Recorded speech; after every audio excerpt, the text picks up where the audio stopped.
नमस्कार, स्वागत है आप सभी का पावर ट्रेड में। मैं हूं आपके साथ कविता थपलियाल, मेरे साथ मेरे सहयोगी शरद दुबे हैं और आप सभी को नवरात्रि की ढेरों शुभकामनाएं। शारदीय नवरात्रि के इस मौके पर मां आपकी जिंदगी में सुख, शांति, समृद्धि लेकर आए, इसी कामना के साथ शुरुआत करते हैं आज के शो की। और सबसे पहले बाजार के जो अहम ट्रिगर्स हैं शरद, वो जान लें। जी बिल्कुल। सबसे पहले बात करें तो यूएस से जो अनाउंसमेंट्स आई है H1B वीज़ा को लेके, ये बाजार के बड़े संकेत पे अगर नज़र डालें तो यहाँ पे H1B वीज़ा की जो फीस है उसको बढ़ाकर लगभग $1 लाख कर दिया गया है। लेकिन याद रखिए, ये नए साइकिल के लिए है, ये एग्जिस्टिंग वीज़ा होल्डर्स या रिन्यूअल्स वाले के लिए नहीं है। तो ऑफकोर्स इस पे जो है क्लैरिटी आ गई है। थोड़े बहुत लार्ज कैप IT कंपनी को थोड़ा इम्पैक्ट पड़ेगा, पर नेट ज़्यादा इम्पैक्ट नहीं आने वाला है।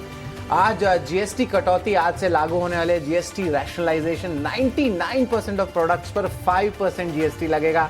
PM मोदी ने जो है GST उत्सव का जो है अहम टर्म भी कॉइन कर दिया है, तो इसके लिए जो है बाजार में अच्छी मोमेंटम देखने मिल सकती है। कंजम्पशन रिलेटेड स्टॉक्स पे, सीमेंट रिलेटेड स्टॉक्स पे याद रखिए रिकॉर्ड हाई पर जो है यूएस मार्केट्स देखने मिल रहे हैं। रिस्क ऑन सेंटिमेंट बढ़ा है। गिफ्ट निफ्टी हालांकि 25,350 लेवल्स के नीचे है। एशियन मार्केट्स में मिक्स सिग्नल्स देखने मिल रही है, लेकिन याद रखिए रिस्क ऑन सेंटिमेंट अभी भी बढ़ा हुआ है। शिपिंग स्पेस पे बहुत सारे न्यूज फ्लोज आ रहे हैं शिपिंग और मैरीटाइम थीम पे, और यहाँ पे देखिए गार्डन रीच को 550 करोड़ रुपए का बड़ा ऑर्डर आया है। वही लुपिन से जो है US FDA का एक झटका मिला है। तो आज ऑफकोर्स जो है न्यूज़ फ्लोज बहुत सारे रहने वाले हैं, खास करके GST रेट कट्स को लेके। और याद रखिए 2 हफ्ते के पितृपक्ष के बाद अब फेस्टिव सीजन शुरू हो रहा है, तो बहुत सारे जो कंपनी के अनाउंसमेंट्स है वो भी धीरे धीरे करके आपको ज़्यादा दिखने मिल सकते हैं इस हफ्ते। और ये बहुत ऑस्पिशियस हफ्ता भी है जिस तरह फेस्टिव सीजन स्टार्ट हो रही है, तो इस पर जो है हमारी नज़र ज़रूर रहने वाली है। कविता, इसमें जो है 2 बड़े ट्रिगर्स आए हैं ओवर द वीकेंड। एक तो भारत के लिए जो पॉजिटिव ट्रिगर है वो रहने वाला है हमारे GST रैशनलाइजेशन, जो बेनिफिट्स आ रही है, जो GST उत्सव रहेगा। और अगर ग्लोबली बात करें तो अमेरिका से थोड़ा नेगेटिव न्यूज़ फ्लो आया है। जिस तरह अभी भी हमारी बातचीत चल रही है ट्रेड नेगोशिएशंस को लेके, लास्ट वीक छाबर एयरपोर्ट के कंसेशंस चले गए थे। इस हफ्ते देखें तो H1B वीज़ाज पे जो है नए जो है जो है आप कह सकते हैं आंकड़े लगे हैं, तो वो जो है थोड़ी नेगेटिव जरूर है। बट अभी ट्रेड डील चल रहा है और इंडिया US के बीच, तो देखते कहाँ रुक जाता है। बिल्कुल बिल्कुल। लेकिन थोड़ा सा फोकस ग्लोबल मार्केट पर मुझे इसीलिए भी करना है क्योंकि हमने बीते हफ्ते शुक्रवार को, जो कि आखिरी कारोबारी दिन था, रिकॉर्ड हाई पे तमाम इंडेक्स को बंद होता हुआ हमने देखा है। अच्छे नतीजों के दम पर हमने देखा है कि एक बहुत बड़ा बूस्टर डोज यहाँ पर अमेरिकी बाजारों को मिलता हुआ दिखाई दिया है। तो ओवरऑल जो पूरा मोमेंटम, इनफैक्ट पूरे हफ्ते अगर हम एक एनालिसिस भी करना चाहें तो US के बाजारों ने अच्छा खासा दम दिखाया हुआ है। एग्जैक्टली।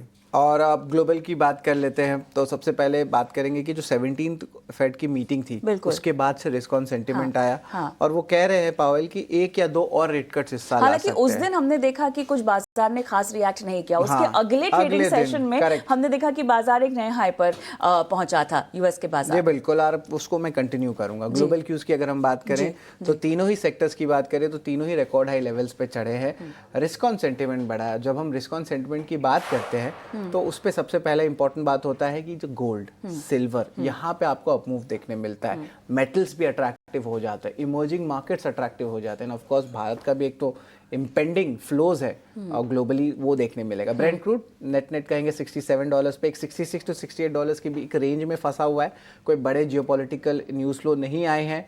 और सोना की बात करें तो $3700 के ऊपर सस्टेन कर रहा है, यानी कि जो मुनाफा वसूली का ट्रेड था वो उतना नहीं हो रहा है। अभी भी बाइंग देखने मिल रही है। 10 ईयर बॉन्ड डील जो है कंफर्टेबल है, 4.09 to 4.15% के बीच चल रहा है। डॉलर इंडेक्स 98 के नीचे है, यानी कि जो अट्रैक्टिवनेस है इमर्जिंग मार्केट्स को लेके वो आपको जो है ज़रूर देखने मिलेगा। ऑफकोर्स ग्लोबल मार्केट्स की बात करें तो एशियाई बाजार की जो बात करें तो यहाँ पे जापान की निक्केई में जो अच्छी अपमूव आई है। कॉस्पी में भी देखें तो यहाँ पे जो है ओवरऑल अच्छी मोमेंटम देखने मिल रही है। गिफ्ट निफ्टी जो है पहले शुरुआत में सुबह में हम जब बात कर रहे थे तो ऑलमोस्ट 95-96 पॉइंट्स लाल निशान देखने की बात कर रहे थे, लेकिन अब वो थोड़ा घट गया है, 75 to 76 हो गया। हालांकि फिर भी एक नीजक रिएक्शन आपको देखने मिलेगा, खास करके IT स्टॉक्स को लेके, क्योंकि ओवर द नाइट जो है ADR GDRs में भी अगर बात करें तो गिरावट देखने मिली थी। जिस तरह बिल्कुल H1B वीजा के जो अनाउंसमेंट्स जो है किए गए थे कि जो नई फीस है वो बढ़ जाने वाले उस पर हम विस्तार से बात करेंगे। एक बार एशिया के बाजार भी देख ले और देखिए निफ्टी की इम्प्लाइड ओपनिंग भी अब हमें 25,327 के आसपास आते हुए थोड़ा दिखाई सा दे कम रही हुआ है। है। कमजोरी में थोड़ी सी कमी आती हुई हमें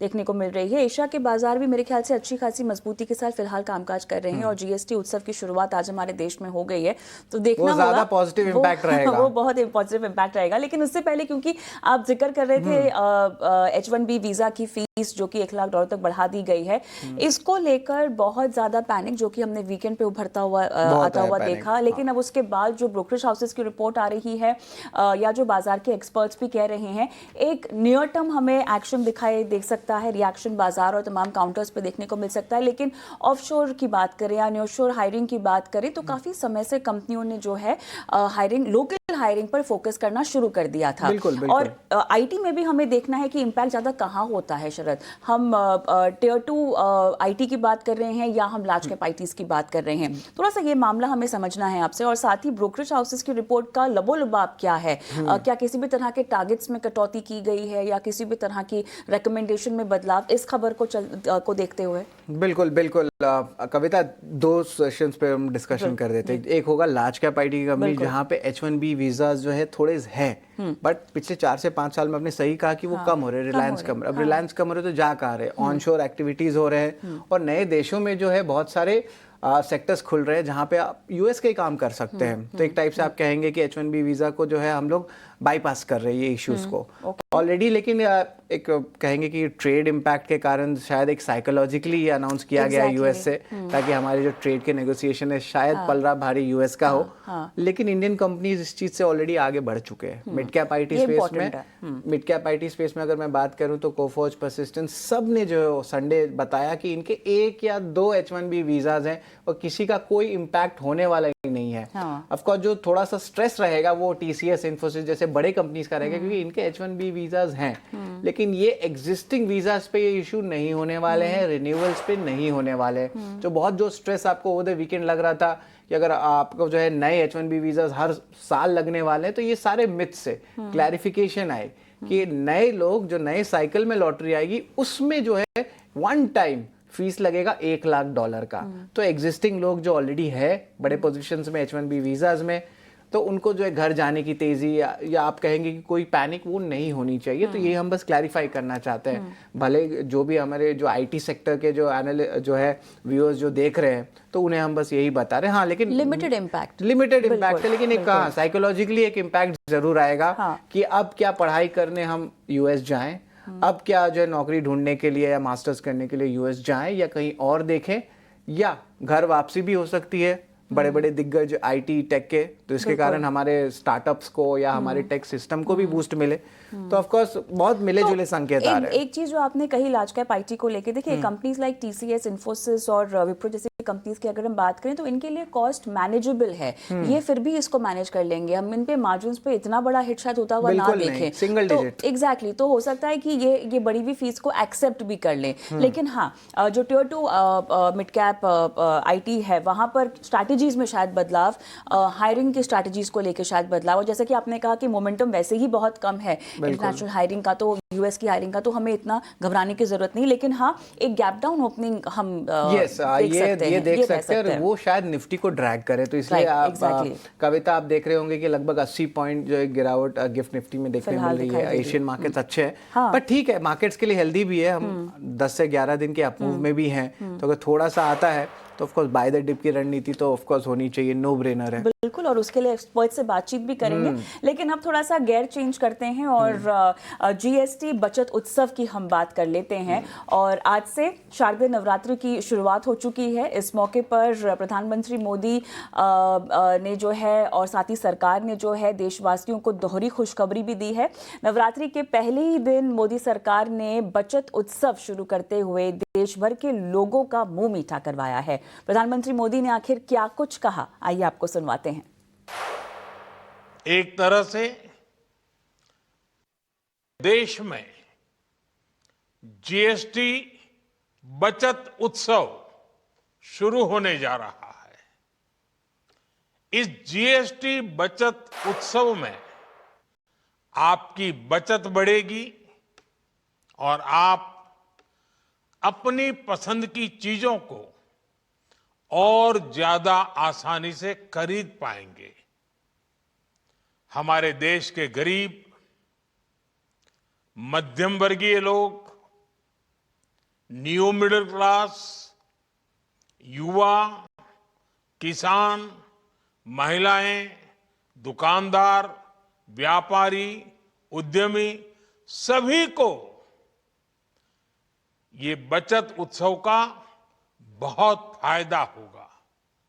यानी त्योहारों के इस मौसम में सबका मुंह मीठा होगा।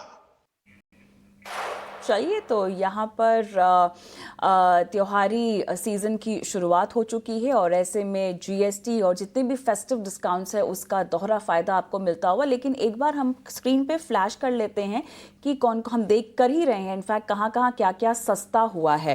अगर आप लगातार ग्रोसरी शॉपिंग करने जाते हैं, क्योंकि हमने शो की शुरुआत में हमारी सहयोगी ने सुपरमार्केट से जो जानकारी दी थी कि किस तरह से दुकानदार भी तैयार हो चुके हैं, कमर कस चुके हैं इसी जीएसटी के फायदे को पास ऑन करने के पीछे, उसका पूरा माहौल, उसका जायजा। तो हेयर ऑयल, शैम्पू, टूथपेस्ट, साबुन, शेविंग क्रीम, अगर आप पैकेज मिल्क की बात करें, ये सब चीज़ें आप देख सकते हैं जीएसटी के दायरे से बाहर होती हुई दिखाई दे रही हैं। 99% चीज़ें जो हैं वो अब 5% के ब्रैकेट में आ गई हैं और 40% जीएसटी, जैसे कि हम सब जानते ही हैं कि जो सिन गुड्स हैं उन पर लगातार जस का तस वो इम्पैक्ट बनाए हुआ है। लेकिन इसके अलावा अगर आप छोटी कारी करें तो देखें तो वहाँ पर एक बचत, और शायद काफ़ी हद तक हम जानते हैं कि जीएसटी का पूरा फ़ायदा बाजार ने फैक्टर इन कर लिया है। बिल्कुल। आज हम इसके आगाज होने का इंतजार कर रहे हैं।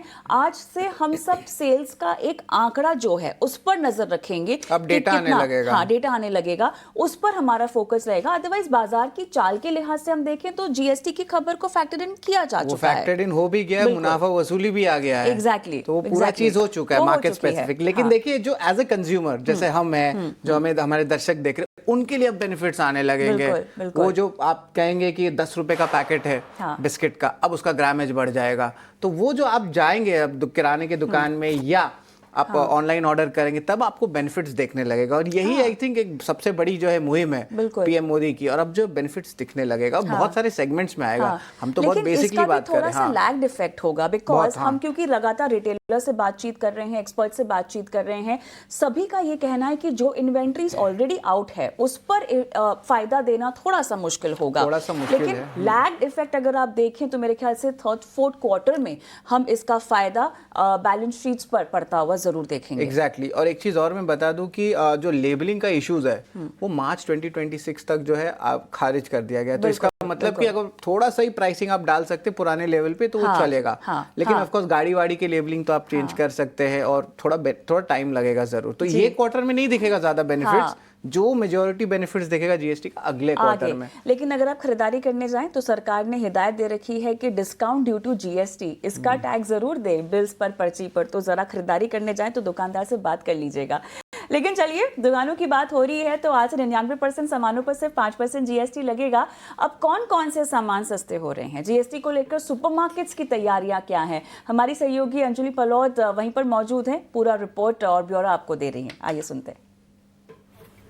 जीएसटी के दरों में आने वाले बदलाव में एफएमसीजी एक सेक्टर है जिसमें हम कई सारे बदलाव देखने वाले हैं। सोप, डिटर्जेंट से लेकर घी और दूध, इन सभी चीज़ों और प्रोडक्ट्स पर जीएसटी रेट्स जो है उन्हें कम कर दिया गया है। 12% का स्लैब हटाने की वजह से कई सारे प्रोडक्ट्स 5% पर आ रहे हैं और कई तो 18% से 0% पर भी जा रहे हैं। इन सभी चेंजेस के होते हुए एफएमसीजी कंपनीज जैसे कि HUL, ITC, डाबर, इन सभी ने अपने रिटेलर्स और डिस्ट्रीब्यूटर्स को नए दामों का जो प्राइस लिस्ट है वो भेज दिया है। और इसी के साथ साथ रिटेलर्स ने अपनी तरफ से जो सॉफ्टवेयर्स में चेंजेस करने होते हैं वो कर दिए हैं। यानी कि आज से ही जब आप बिलिंग करने जाएंगे तो भले ही प्रोडक्ट्स के MRP पर आपको चेंज ना देखें, लेकिन आपके फाइनल बिल पर जो नए जीएसटी रेट्स है वही लागू होंगे।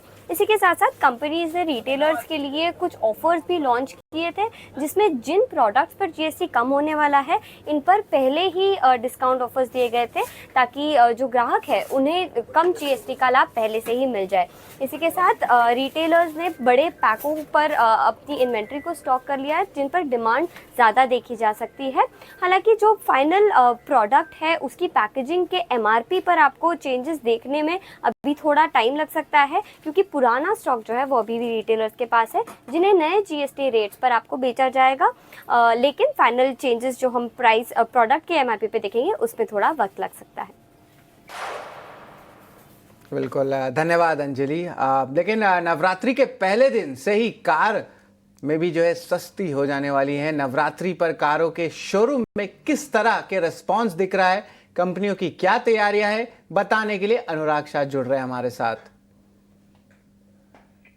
आज नवरात्रि का पहला दिन है और इस समय मैं मुंबई के कांदिवली इलाके के साई ऑटो हुंडई शोरूम में मौजूद हूं और यहां पर तैयारियां जारी है नवरात्रि के पहले दिन की। कुछ गाड़ियों की डिलीवरीज भी है, लेकिन जो शोरूम के लोगों का कहना है कि आज के दिन बुकिंग्स काफी ज्यादा होगी, क्योंकि कई सारे जो ग्राहक थे वो 22 तारीख का इंतजार कर रहे थे, जिससे जब से नई GST की रेट्स लागू होगी और गाड़ियों पे जिस तरह से i10, i20, वेन्यू, एस्टर, यहां पर जो GST की दर है वो 18% तक आएगी, तो ग्राहकों को 80 से 90 हजार रुपए का फायदा होगा। तो इसके इंतजार में थे और श्राद्ध का दिन भी थे, इसलिए बुकिंग्स लोगों ने नहीं करवाई। लेकिन आज के दिन बुकिंग्स ज्यादा होगी, डिलीवरी भी कुछ है लेकिन बुकिंग ज्यादा होगी। और इन बुकिंग जो की होगी नवरात्रि के सभी दिनों में लोग एक्सपेक्ट कर रहे हैं, और इन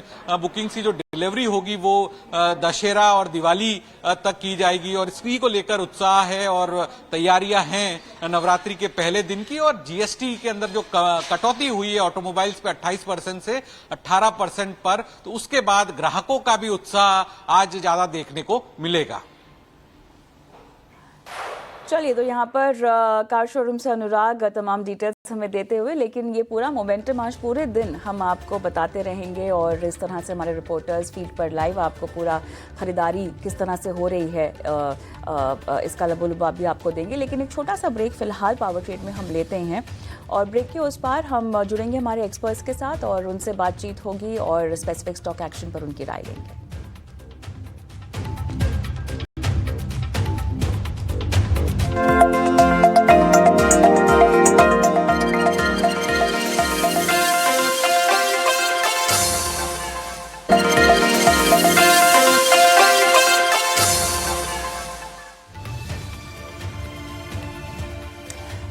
आप देख रहे हैं पावर ट्रेड और आज हम आपको करा रहे हैं तैयारी आपके बाजार के सेशन के लिए, जो बस अब कुछ ही समय में शुरू हो जाएगा। और ऐसे में नजर डाल लेते हैं स्पेसिफिक स्टॉक एक्शन पर और खबरों के लिहाज से कहां हम देख रहे हैं स्टॉक स्पेसिफिक एक्शन। शरद, क्या लिस्ट तैयार की है आपने? लिस्ट में IT स्टॉक्स रहेगा और नेट कहेंगे कि न्यूट्रल टू नेगेटिव इम्पैक्ट रहेगा। लार्ज कैप प्लेयर्स के लिए ज़्यादा इम्पैक्ट रहेगा, खास करके TCS इन्फोसिस, क्योंकि इनके आंकड़े H1B वीज़ा के जो है ज़्यादा हैं।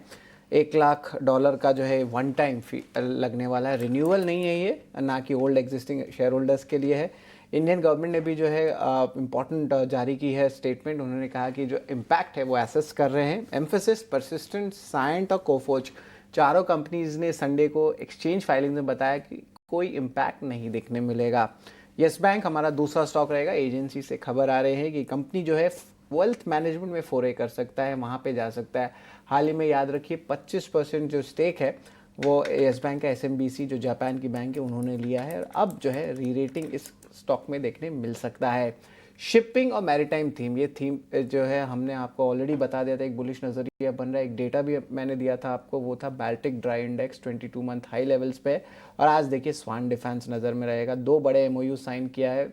सबसे पहला 4,250 करोड़ रुपए का गुजरात मैरीटाइम बोर्ड के साथ और 3,500 करोड़ रुपए का शिपयार्ड एक्सपेंशन पीपावर्फ पोर्ट के साथ। तो स्वान डिफेंस पे भी जो है नज़र ज़रूर रखेंगे। GRSE एक और शिपिंग थीम वाली स्टॉक से जो मेरे नज़र में आई है, कॉन्ट्रैक्ट साइन किया है कार्स्टन के साथ, जर्मन की कंपनी है और यहाँ पे स्पेशल पर्पस वेसल्स बनाएंगे और कुल डील लगभग $62 मिलियन का रहने वाला है।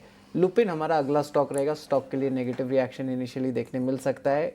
इनकी इंस्पेक्शन हुई थी पुणे की बायोटेक फैसिलिटी में, यूएस एफडीए ने किया था और यहाँ से 4 ऑब्जर्वेशन जो है सामने आए थे, तो स्टॉक के लिए जो है नेगेटिव रहेगा।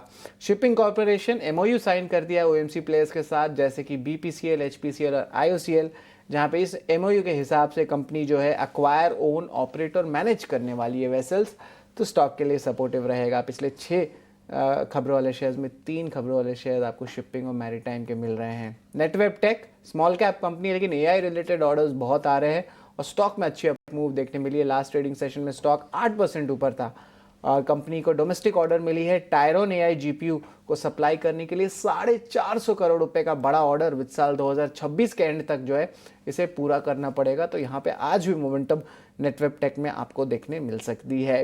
रोड इंफ्रा स्टॉक्स पे भी नजर रखिएगा। अशोका बिल्डकॉइन को जो है लगभग 18.5 मिलियन यूरोस का एक बड़ा ऑर्डर मिला है आइवरी कोस्ट इंटरनेशनल से, और ये स्वीडन की कंपनी है जहाँ पे 100 वाटर वेल्स जो है अशोका बिल्डकॉइन बनाने वाले हैं।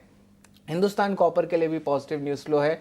रखा कॉपर माइंस के साथ इन्होंने माइनिंग लीज साइन किया अगले 20 साल के लिए, स्टॉक के लिए सपोर्टिव रहेगा। और आखिर में पीएनसी इंफ्राटेक के बारे में बात करें, इनको एलओए मिला है Bihar state road development corporation का, जिसका कुल वैल्यू लगभग 500 करोड़ रुपए का आता है। तो of course IT stocks, shipping stocks and even infra related stocks पे आज नजर रखिए, यहाँ पे आपको एक्शन दिखेगा। चलिए, खबरों वाले शेयरों की पूरी सूची और डिटेल शरद आपने दे दी है, लेकिन हमारे साथ हमारी सहयोगी अशेषा भी जुड़ गई हैं। और अशेषा जो है, अब ब्रोकरेज हाउसेस की तरफ से जो रिपोर्ट आ रही है उनकी लिस्ट में कौन कौन से स्टॉक्स हैं और खबरों के इम्पैक्ट के चलते वो आपको क्या टारगेट्स दे रहे हैं, समझा रही हैं अशेषा। बिल्कुल, तो H1B वीज़ा पर सबसे पहले ओवर द वीकेंड जो अनाउंसमेंट आई उसके चलते कई सारी ब्रोकरेज रिपोर्ट्स निकल कर आई है और सबसे पहले नुवामा का क्या कहना है उस पर नज़र डालते हैं। उनका मानना है कि वीज़ा फ़ी बढ़ने के चलते आईटी कंपनियों के ऑपरेशन और फाइनेंशियल्स पर लिमिटेड इम्पैक्ट होगा, तो ज़्यादा कुछ मेजर इम्पैक्ट नज़र नहीं आएगा, ऐसा नुवामा का मानना है। उनका मानना है कि ज़्यादा ऑफशोरिंग और नियर शोरिंग और लोकल टैलेंट हायर करने के चलते ये जो इम्पैक्ट होगा वो कम किया जा सकता है, तो ज़्यादा कोई नेगेटिव इम्पैक्ट आईटी कंपनियों पर नहीं दिखेगा।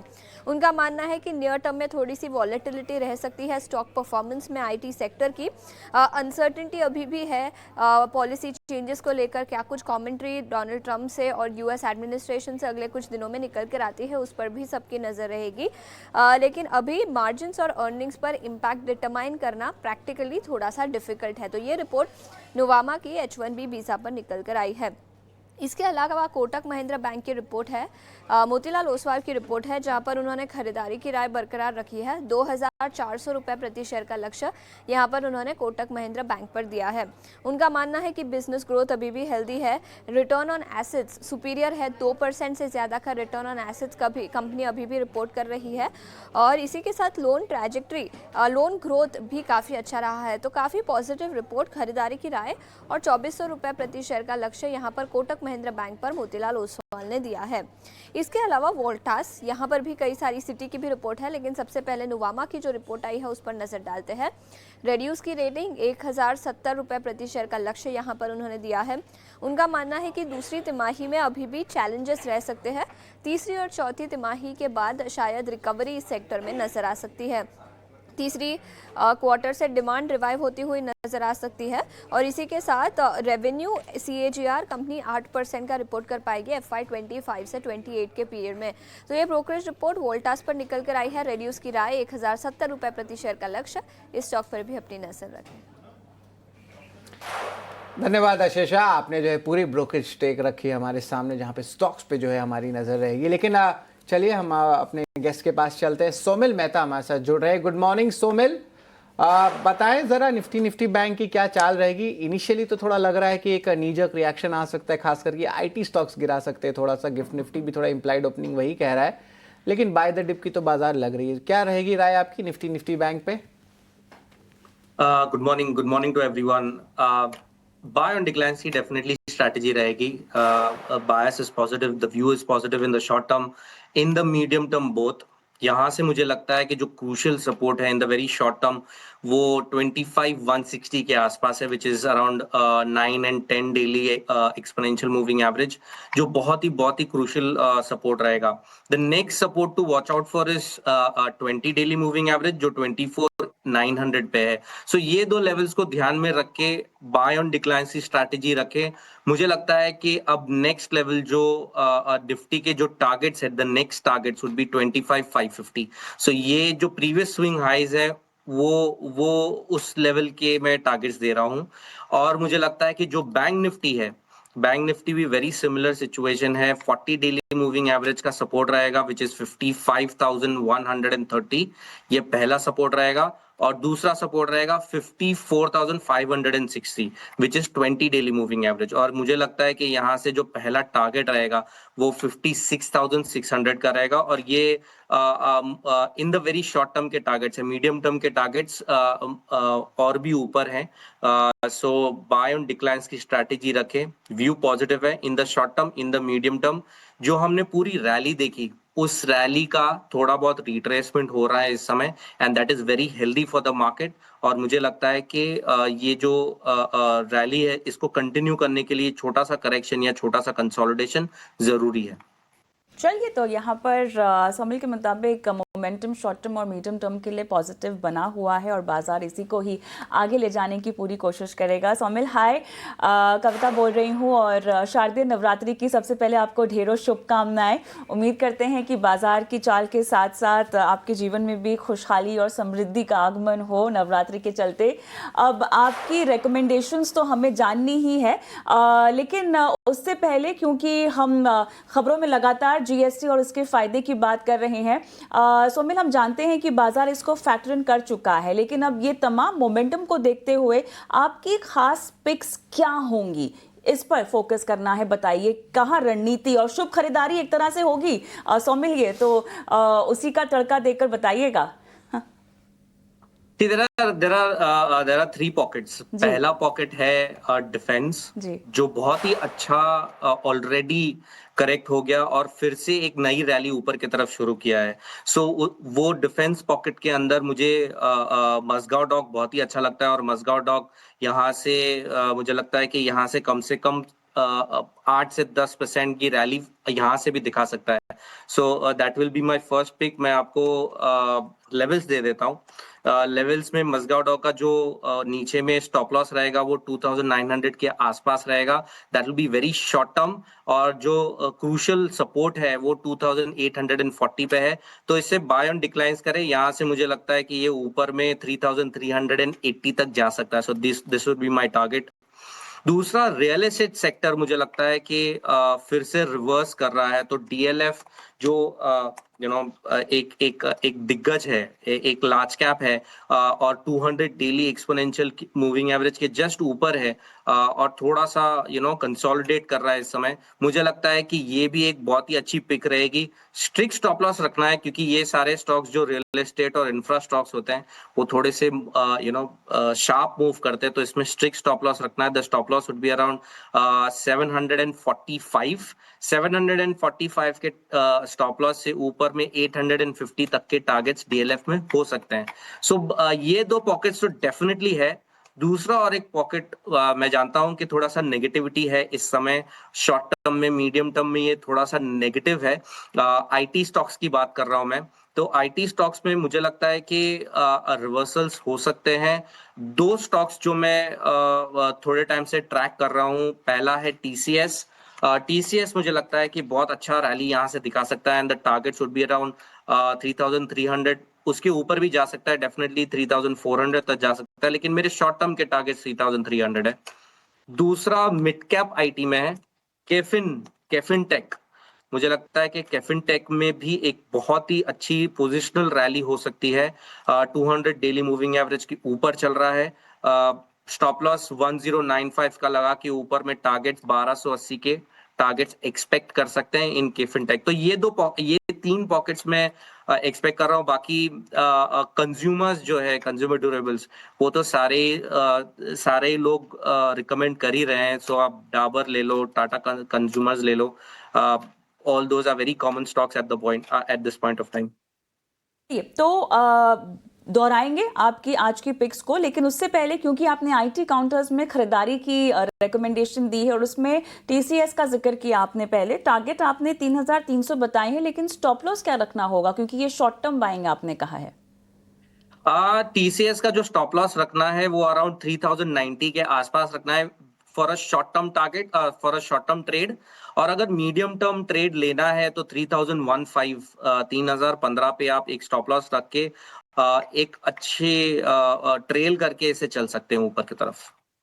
इसके अलावा गिफिन टेक में आपने खरीदारी की सलाह दी है और 1095 का स्टॉप लॉस और टारगेट 1280 का, और उसके अलावा डिफेंस क्योंकि शुरुआत आपने उसी से की है, इसमें मस्गांव डॉक में आपने अपना स्टॉप लॉस 2900 का बताया है। 3380 के टारगेट के लिए यहाँ पर खरीदारी की सलाह दी जा रही है। रियल एस्टेट में डीएलएफ लार्ज कैप दिग्गज आपने रेकमेंड किया है, जहाँ पर 745 का आप स्टॉप लॉस रेकमेंड कर रहे हैं, 850 का जो है आपने यहाँ पर टारगेट रखा हुआ है। और राइट सोमिल, तो शरद, यहाँ पर आईटी पैक्स की हम बात ही कर रहे थे और टेक्निकली भी अब देखिए यहाँ पर पॉजिटिव मोमेंटम 2 काउंटर सोमिल ने भी बता दी है। मेरे ख्याल से इसी तरह का मोमेंटम शायद हम बाकी एक्सपर्ट से भी उम्मीद कर सकते हैं। इस मौके को छोड़े ना, शायद खरीदारी करने की सलाह है। एग्जैक्टली, इसको बोलते हैं 5 ईयर एवरेजेस के नीचे। तो अगर कोई वैल्यू हंटर है तो अगर इनिशियल डिप आता है तो खरीदारी की राय रह सकती है। तो आईटी स्टॉक्स को अट्रैक्टिवली भी देख सकते हैं। और ऑलरेडी देखा जाए तो 16-17% गिरा हुआ है निफ्टी आईटी इंडेक्स। नास्डैक का कहानी अलग है। बिल्कुल। तो ऑफ कोर्स आईटी स्पेस पे तो बात रहेगी, लेकिन एक और स्पेस है जो बहुत इंटरेस्टिंग हो गया है, ये है शिपिंग और मैरीटाइम वाला। हाँ, बहुत इंपॉर्टेंट है। और मोदी जी ने जो है यहाँ पर मेरे ख्याल से काफी अट्रैक्टिव है। मोदी जी ने एक बहुत इंपॉर्टेंट ट्वीट डाला था वीकेंड में, चिप या शिप, आत्मनिर्भर होना चाहिए। और ऑफ कोर्स स्वान डिफेंस पे जो 8000 करोड़ के एमओयू साइन किए गए हैं, वही हम बात करें जीआरएससी के जो है ग्लोबल शिपिंग कॉन्ट्रैक्ट्स आ रहे हैं और एमओयू भी साइन किया शिपिंग कॉर्पोरेशन का। एक एक करके इन स्टॉक्स पे एक बार नजर डालते हैं। ठीक है। और सोमिल, एक बार स्वान डिफेंस पे नजर डालते हैं। यहाँ पे देखें तो स्पेशल सिचुएशन वाली स्टॉक है। जिस तरह इसको अर्लियर रिलायंस नेवल कंपनी को जो इन्होंने एक्वायर किया था, उसके बाद एक स्पेशल सिचुएशन वाली स्टॉक थी। स्वान डिफेंस पे आपकी राय चाहिए। लगभग 7,750 करोड़ के 2 एमओयू साइन किए गए हैं, तो इस पे आपकी क्या राय रहेगी Somil? Swan defence, you talking about Swan corporation, isn't it? जो नाम बदला है, करेक्ट। हाँ, स्वान कॉर्पोरेशन, यस, करेक्ट। तो ये मुझे लगता है कि इस समय साइडवेज है, कुछ समय से साइडवेज है और 200 डेली एक्सपोनेंशियल मूविंग एवरेज के ऊपर जाने के लिए बहुत स्ट्रगल कर रहा है। अभी भी इसके अंदर मैं समझता हूं कि वेट एंड वॉच करना चाहिए। एक लेवल जो मैं ऊपर की तरफ है 530, वहां से बहुत बार रेजिस्टेंस लेकिन नीचे की तरफ रुक गया है। सो आई वुड वेट। अगर ये इसके ऊपर जाता है, ब्रेकआउट मिलता है, तभी जाके इसके अंदर एक पोजीशन बना सकते हैं। लेकिन इस समय थोड़ा सा वेट एंड वॉच करें, बिकॉज साइडवेज मूवमेंट है, एक ब्रॉड रेंज में 400 और 500 के बीच में ये कॉन्स्टेंटली ट्रेड कर रहा है। ब्रेकआउट मिलेगा, मुझे लगता है कि उसके बाद ही इसमें ट्रेड कर सकते हैं।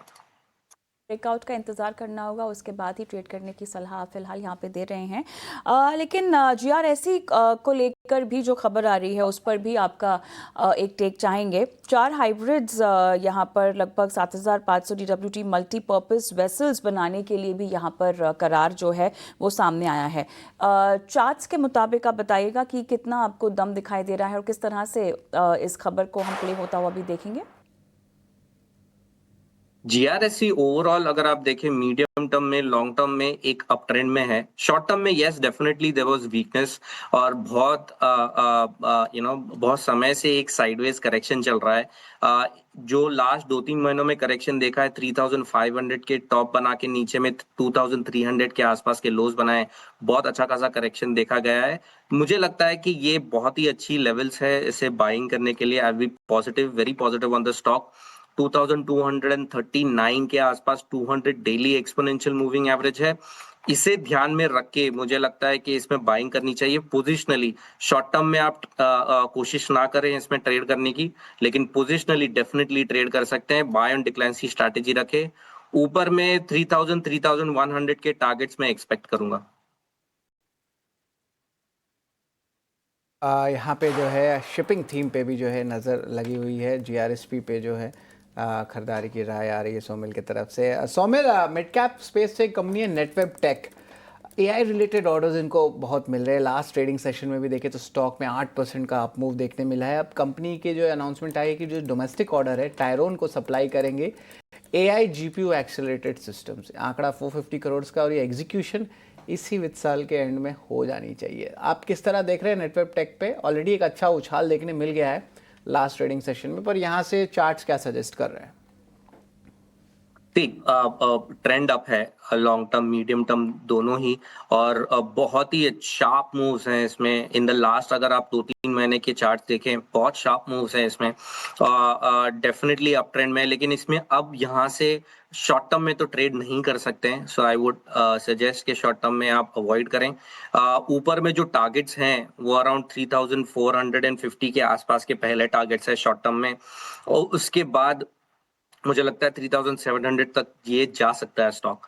अब जो स्टॉप लॉस लगाना है, जो ऑलरेडी पोजीशन में है, उसका स्ट्रिक्ट स्टॉप लॉस होगा 2800 पे, और इसके नीचे अगर जाता है तो आप एक बार साइड में हो जाए। लेकिन मुझे लगता है कि ये लेवल नीचे की तरफ नहीं टूटेगा और ऊपर की तरफ ही जाएगा। सो ट्रेल करके चले, पोजीशन को ट्रेल करके आप ऊपर की तरफ टारगेट बढ़ा सकते हैं।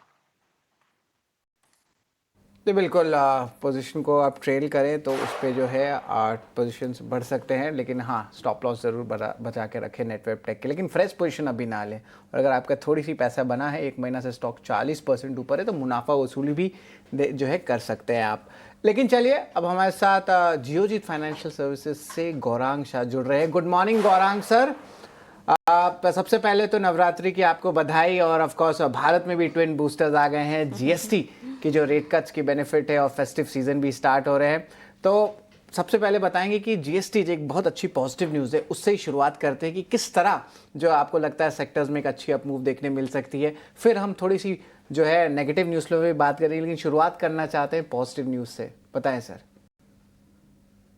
बहुत बहुत धन्यवाद आपका शरद।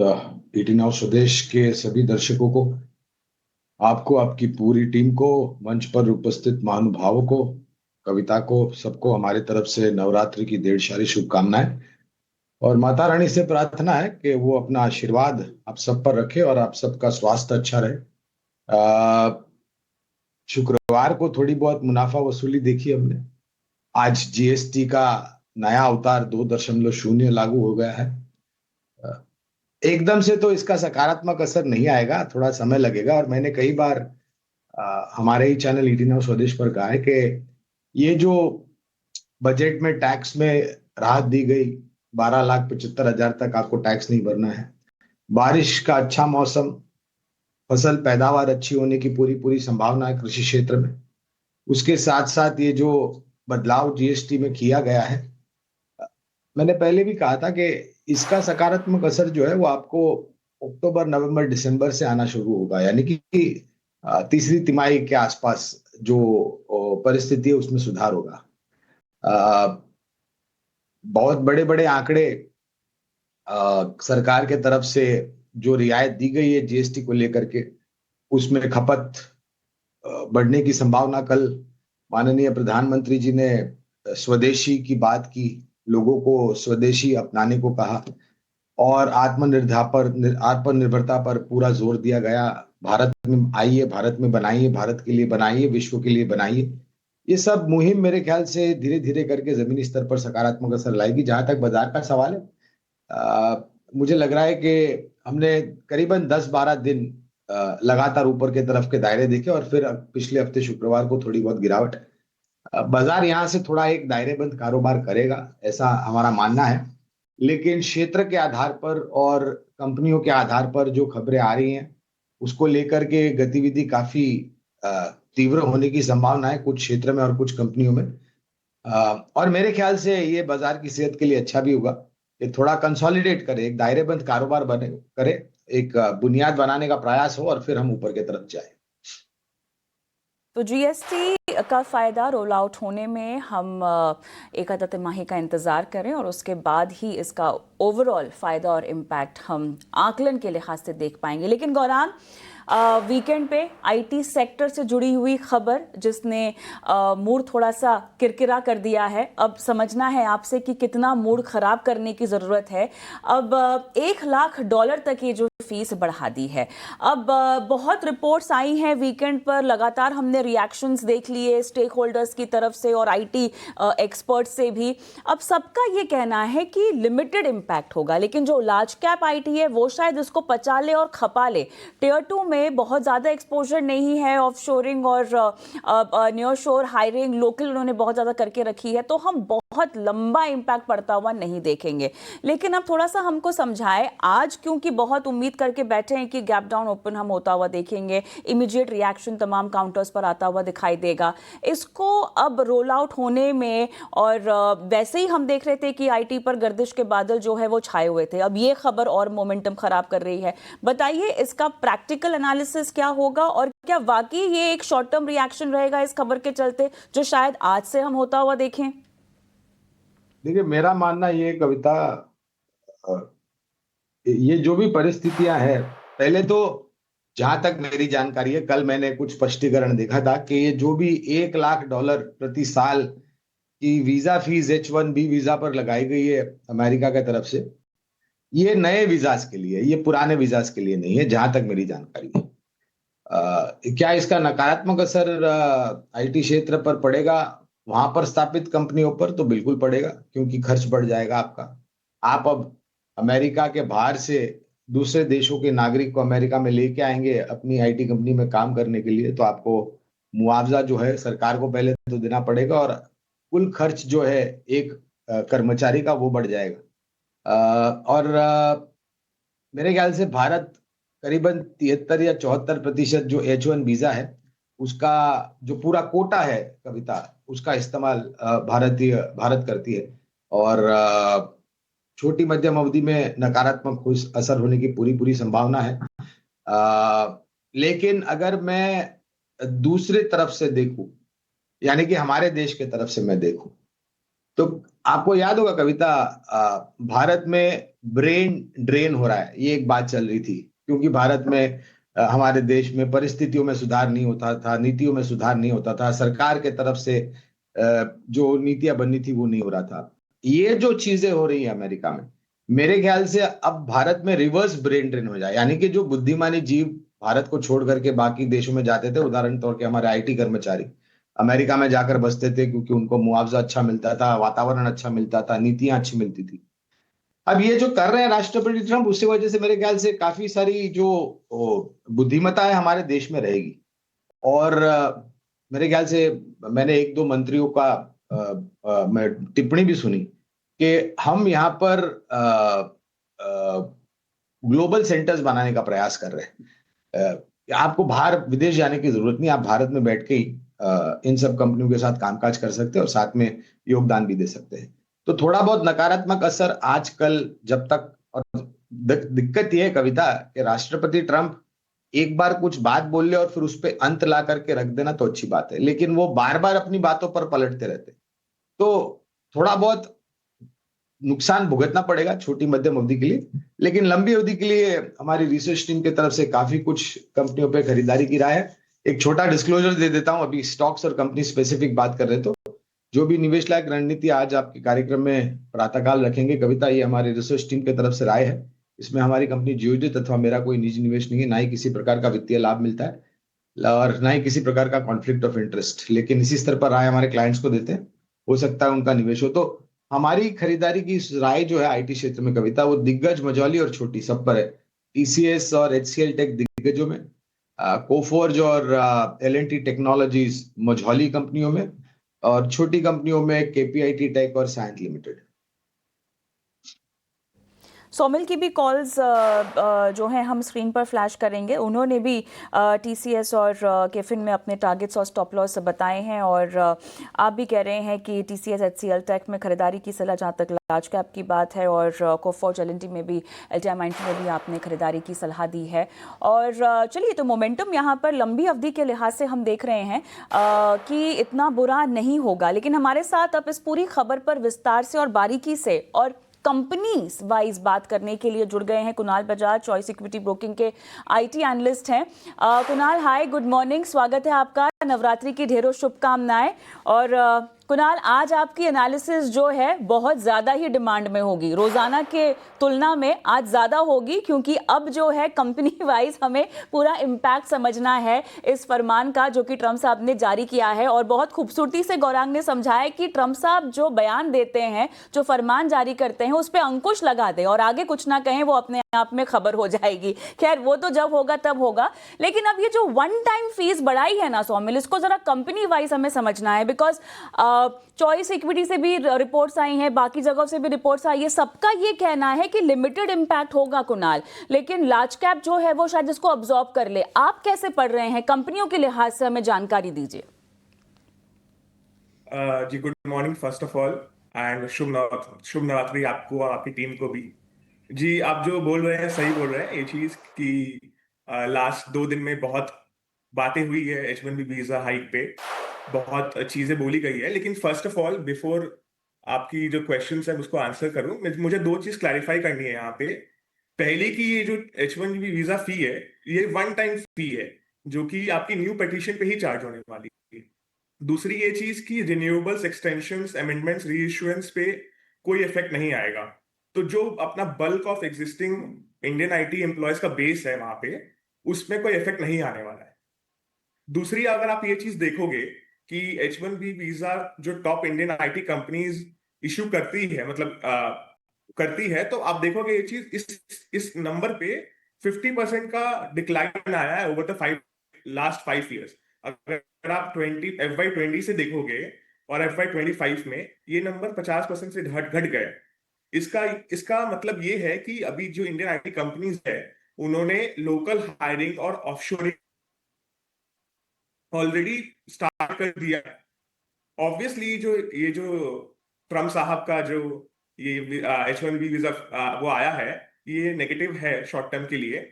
बट अगर आप ये चीज देखोगे कि लार्ज कैप IT कंपनीज है जैसे TCS, इन्फोसिस, वो इसको ऑब्वियसली अच्छे से टैकल कर सकते हैं, क्योंकि उनका जो एम्प्लॉय पिरामिड है वो उनको टैकल कर सकते हैं। और शॉर्ट टर्म में जो मार्जिन है 50 to 100 बेसिस पॉइंट्स तक का इम्पैक्ट आ सकते हैं।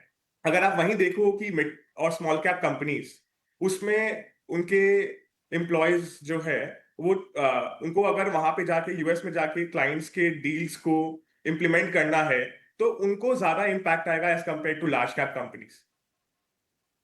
बिल्कुल कुणाल, आपने इम्पैक्ट एनालिसिस से बता दिया, लेकिन सवाल है कि कौन से कंपनीज पे सबसे ज़्यादा इम्पैक्ट पड़ेगा, कौन से कंपनीज पे कुछ इम्पैक्ट नहीं पड़ेगा और कौन से कंपनीज पे शायद थोड़ा सा इम्पैक्ट पड़ेगा। तो अगर वो आप बता सके impact wise, large cap, mid cap IT companies का नाम ले, तो वो थोड़ा क्लैरिटी आ जाएगा हमारे दर्शकों को कि इम्पैक्ट हो कहाँ रहा है।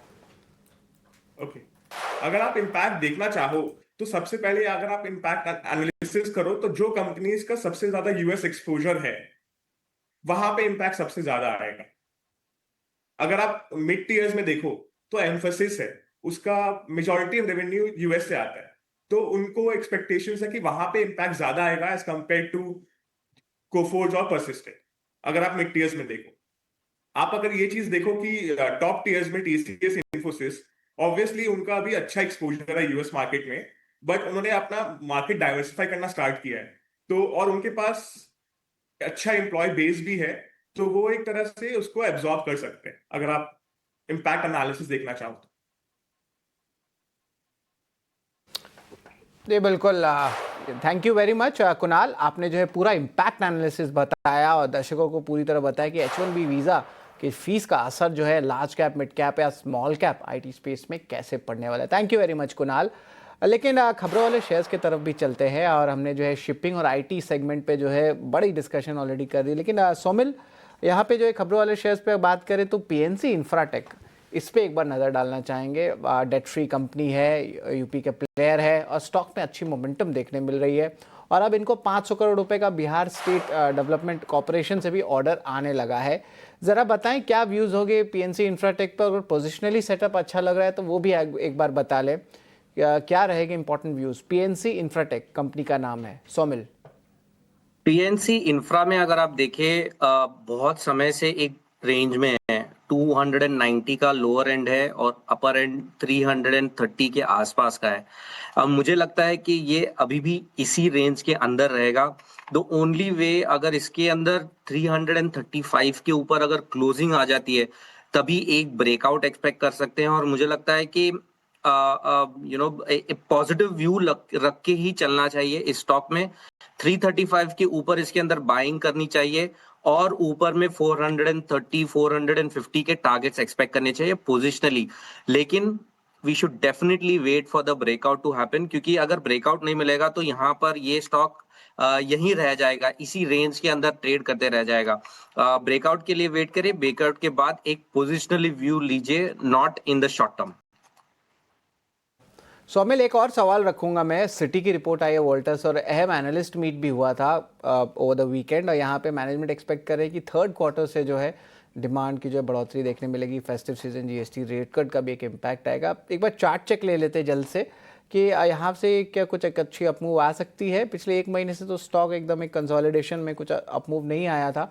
जिस तरह अनाउंसमेंट आई थी स्टॉक में अच्छे मूव आए, फिर मुनाफा वसूली हुई, लेकिन अब फिर से लग रहा है कि analyst estimate just ahead of सितंबर 22 के जो अनाउंसमेंट्स है वो देखने मिल रहे हैं और कमेंट्री पॉजिटिव आ रही है। एक बार देखें कि सिग्नल्स भी क्या पॉजिटिव लग रहे हैं। रिस्क रिवॉर्ड रेशियो क्या लगता है आपको सौमिल? वोल्टास तो वोल्टास में अगर आप देखें बहुत समय से ये भी एक रेंज में है।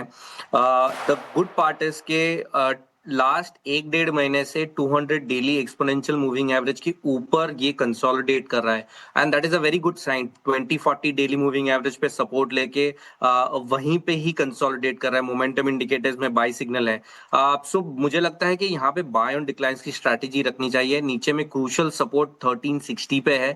1360 पे एक बार स्टॉप लॉस लगा के इसके अंदर बाइंग की जा सकती है, लेकिन रिमेंबर द ऊपर में जो ब्रेकआउट लेवल्स है 1475 के ऊपर है। तो अगर आप वेट करना चाहे ब्रेकआउट का तो आप वेट कर सकते हैं। अबव 1475 मुझे लगता है जो टारगेट्स बनेंगे वो 1700 के टारगेट्स बनेंगे and I will be positive on Voltas now. Saumil और गौरांग से गुजारिश है कि वो आप दोनों जो हैं हमारे साथ बने रहें इस पेशकश में। एक यहाँ पर हम कार्यक्रम को आगे बढ़ाते हैं और अगले पड़ाव की ओर हम लेकर जाते हैं, जहां पर शुरुआत करेंगे हमारे शो मार्केट्स लाइव की।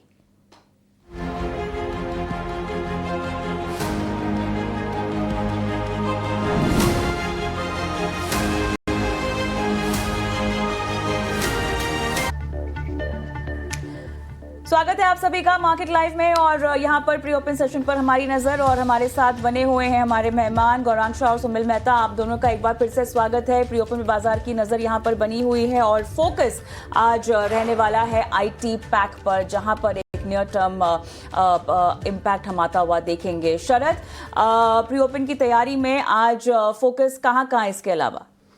जी बिल्कुल, आईटी पे जो है ऑफ कोर्स नज़र रहने वाली है। शायद गैप डाउन ओपनिंग जो है देखने मिल सकता है। अब बात करें तो एफएमसीजी ऑटो स्पेस पे भी जो है ऑफ कोर्स वॉल्यूम्स रहेंगे। आज से जीएसटी रैशनलाइजेशन जो है वो जो है इफेक्टिव हो रहा है। और याद रखिए पिछले 2 हफ्ते में बहुत सारे कॉर्पोरेट अनाउंसमेंट्स नहीं किए गए थे, पितृपक्ष था, तो बहुत सारा जो ऑस्पिशियसली रोका गया था वो सारे अनाउंसमेंट्स भी आ सकते हैं। तो ये इसका भी एंगल है मार्केट्स में। लेकिन ऑफ कोर्स देखिए अभी ये प्राइस डिस्कवरी हो रही है आपके स्क्रीन पे, तो ऐसा नहीं है कि ये लोअर सर्किट में है। अब धीरे धीरे करके जिस तरह आप जो प्राइसेस डिस्कवर होंगे और 6-8 मिनट में आपको एक्चुअल प्राइसेस दिखने लगेंगे। तो ऑफ कोर्स यहाँ पे देखें तो अभी तो दिख रहा है कम, देखिए अब देखिए प्राइसेस जो है मैच कर रहे हैं। तो घबराने की कोई बात नहीं है। जो नंबर्स आप स्क्रीन पे देख रहे हैं वो नंबर्स नहीं है, वो आपको 5 या 6 मिनट में क्लैरिटी मिल जाएगी। आईटी में उतना पैनिक ना करें। और ऑफ कोर्स स्मार्ट इन्वेस्टर्स अगर रहेंगे तो बाय द डिप की भी रणनीति आ रही है। अगर वैल्यूएशन सस्ते हैं तो वो एंगल भी ज़रूर रखें। End of course shipping related stocks पे भी नज़र रखें। 3-4 अहम अनाउंसमेंट्स आ रही है और 70,000 करोड़ के ऑर्डर्स आ सकते हैं और बड़े शिप्स के लिए इंफ्रा स्टेटस भी आ गया है, माने फाइनेंसिंग ईजी हो जाएगा। तो 4-5 सेक्टर्स है जिस पे हमारी नज़र रहेगी। लेकिन हमारे साथ अब जुड़ रही हैं शिवांगी सारदा मोतीलाल ओसवाल से। गुड मॉर्निंग शिवांगी, बताएं आपके अहम जो है आप कह सकते हैं कि बाजार का सेटअप कैसा लग रहा है अभी, ज़रा बताएं। Very good morning Sharad, thank you. So हम देख रहे हैं कि मार्केट्स में एक 10 दिनों के अच्छे मूवमेंट के बाद एक थोड़ी बहुत प्रॉफिट बुकिंग देखने को मिली थी पिछले हफ्ते, पर ऑफ कोर्स इस हफ्ते हम एक्शन एक्सपेक्ट कर रहे हैं और जिससे पहले मैं मूव करूं आगे, आपको और दर्शकों को और सभी पैनलिस्ट को भी नवरात्रि की ढेर सारी शुभकामनाएं। आशा करती हूँ कि माँ दुर्गा हम सबको ब्लेस करे। ओवरऑल हम देख रहे हैं कि मार्केट्स में सेक्टर स्पेसिफिक एक्शन काफी स्ट्रांग है। निफ्टी में ऑफ कोर्स आज थोड़ी बहुत ओपनिंग कंसर्निंग लग रही है, बट ओवरऑल हमने देखा है कि डिक्लाइंस पे काफी स्विफ्ट रिकवरी भी देखने को मिली है। तो ओपनिंग के लिहाज से हम वेट एंड वॉच करेंगे, बट स्टॉक स्पेसिफिक आइडिया सबसे पहला पसंदीदा काउंटर मेरा रहेगा HAL पर। इस स्टॉक ने पिछले हफ्ते शॉर्ट कवरिंग दिखाया और उसके बाद लॉन्ग बिल्डअप कंटिन्यू होते हुए दिखी थी स्टॉक में। पिछले 5 दिनों से वॉल्यूम्स हायर रहे हैं एवरेज से, और स्टॉक बहुत ही कंफर्टेबली अपने की एक्सपोनेंशियल मूविंग एवरेजेस के भी ऊपर ट्रेड कर रहा है। ऑफ कोर्स डिफेंस स्पेस काफी एक्शन में भी है, तो यहाँ पे नजर रहेगी। खरीदारी की सलाह है 5100 के टारगेट्स के लिए, और यहाँ पे 4825 के एक स्टॉप लॉस को हम मेंटेन करें। चलिए शिवांगी की ये सारी कॉल्स हैं जो स्क्रीन पे हम फ्लैश होता हुआ देख रहे हैं, और जैसे कि प्रधानमंत्री मोदी ने भी कहा है कि चिप और शिप भारत में बनने चाहिए, और एक तरह से आज जिस तरह से हम देख रहे हैं ट्रेडिंग की शुरुआत हुई है, या आज जिस तरह का दिन है जहां पर GST उत्सव भी बनाया जा रहा है, आत्मनिर्भर भारत कि इस पूरी कहानी में एक और कदम हम आगे बढ़ते हुए जाते हुए दिखाई दे रहे हैं। सोमिल, आपके पास आएंगे, कुछ स्टॉक स्पेसिफिक एक्शन पर जो है आपकी राय भी हम यहाँ पर लेना चाहते हैं। क्लियरली हमने मेरे ख्याल से हमने SCI पर बात नहीं की है आपसे, तो BPCL, HPL और IOC के साथ जो करार हुआ है, जिस तरह से हम देख रहे हैं कि जहाज खरीदने, उसके संचालन और मैनेज करने का काम जो है वो करेगी, इसको लेकर कोई खास स्ट्रैटेजी इस पर्टिकुलर काउंटर में जो आज के सत्र में अपनानी चाहिए? Somil, You talking about BPCL, HPCL and IOC? खबर आई है शिपिंग कॉर्पोरेशन की। Shipping corporation, okay.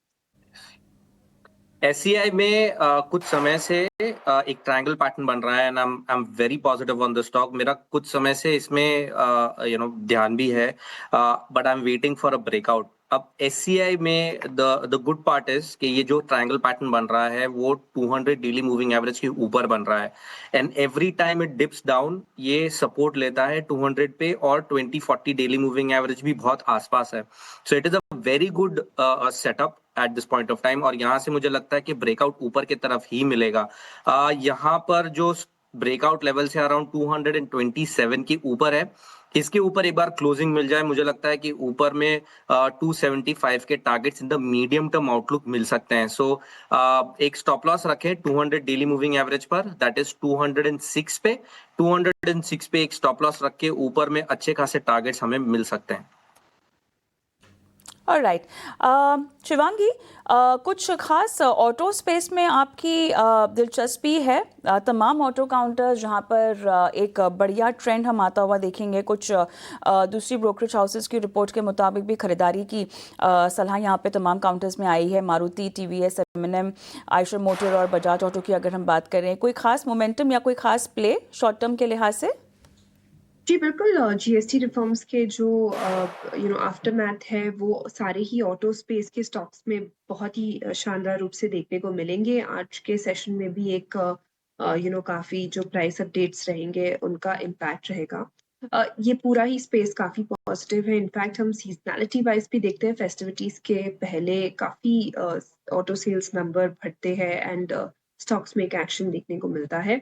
यहाँ पे पसंदीदा काउंटर मेरा रहेगा हीरो मोटोकॉर्प पर। टू व्हीलर स्पेस में हम देख रहे हैं कि काफी अच्छा एक्शन है, और पिछले 6 हफ्तों से consistently higher top higher bottom बनाया है इस स्टॉक ने, and even month on month basis में हमने देखा है कि ये स्टॉक आउट परफॉर्मर रहा है पिछले इस साल में अभी तक। तो हम देख रहे हैं कि यहाँ पे एक अच्छा एक्शन है, वो कंटिन्यू होते हुए दिखेगा। नेक्स्ट जो टारगेट्स है हीरो मोटोकॉर्प में, वी आर लुकिंग एट 5600, और सपोर्ट के तौर पे 5320 के एक लेवल्स को हम ध्यान रखें।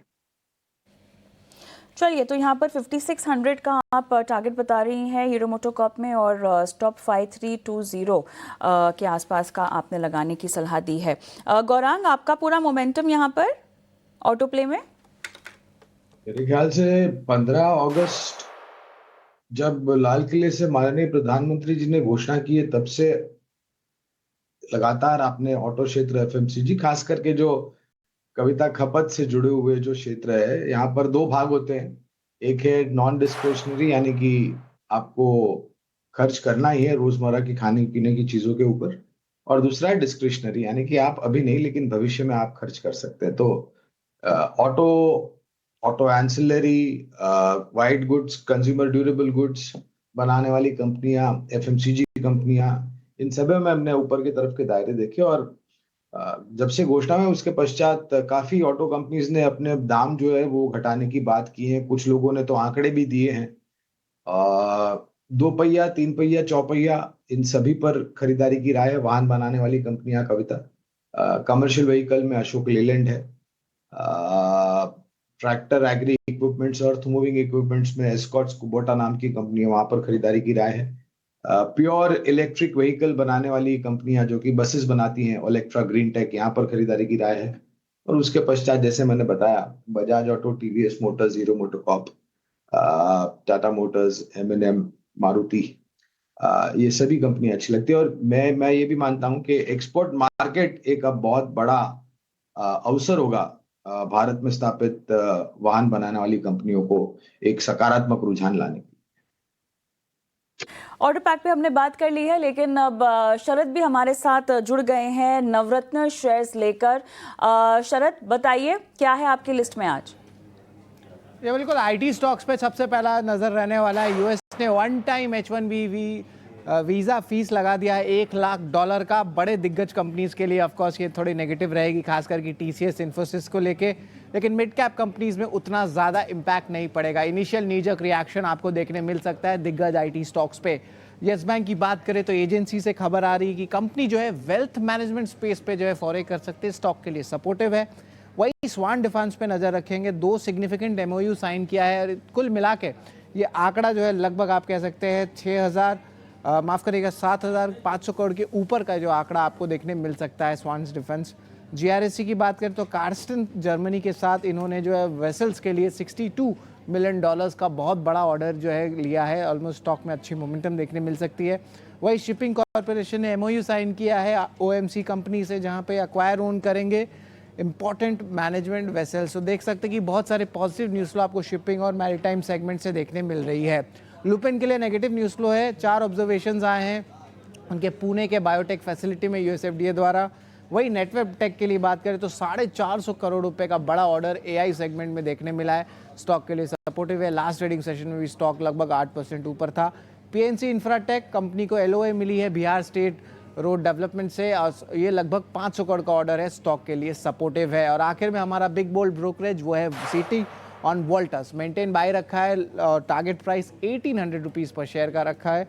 और आगे जाते हुए मैनेजमेंट एक्सपेक्ट कर रहे हैं कि तीसरी तिमाही से डिमांड बढ़ सकती है, क्योंकि एक सेकंड समर, फेस्टिव सीजन और GST रेट कट के बेनिफिट्स आएंगे। तो ये 9 अहम स्टॉक्स है जो हमारे 9 के नवरत्न में है।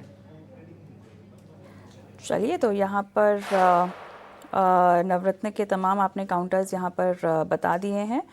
और हमारे साथ एक और एक्सपर्ट यहाँ पर जुड़ गए हैं। चलिए, जब तक जुड़े तब तक हम आगे बढ़ते हैं। और सौमिल, आपके पास हम आएंगे, कुछ और खबरों पर बात करते हैं।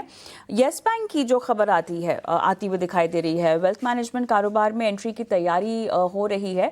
सौमिल, इसी के साथ, इस खबर के साथ तो आप स्टॉक पर बताइएगा क्या रणनीति है, लेकिन इस ओवरऑल स्पेस में अब कितना मोमेंटम आपको आता हुआ दिखाई दे रहा है?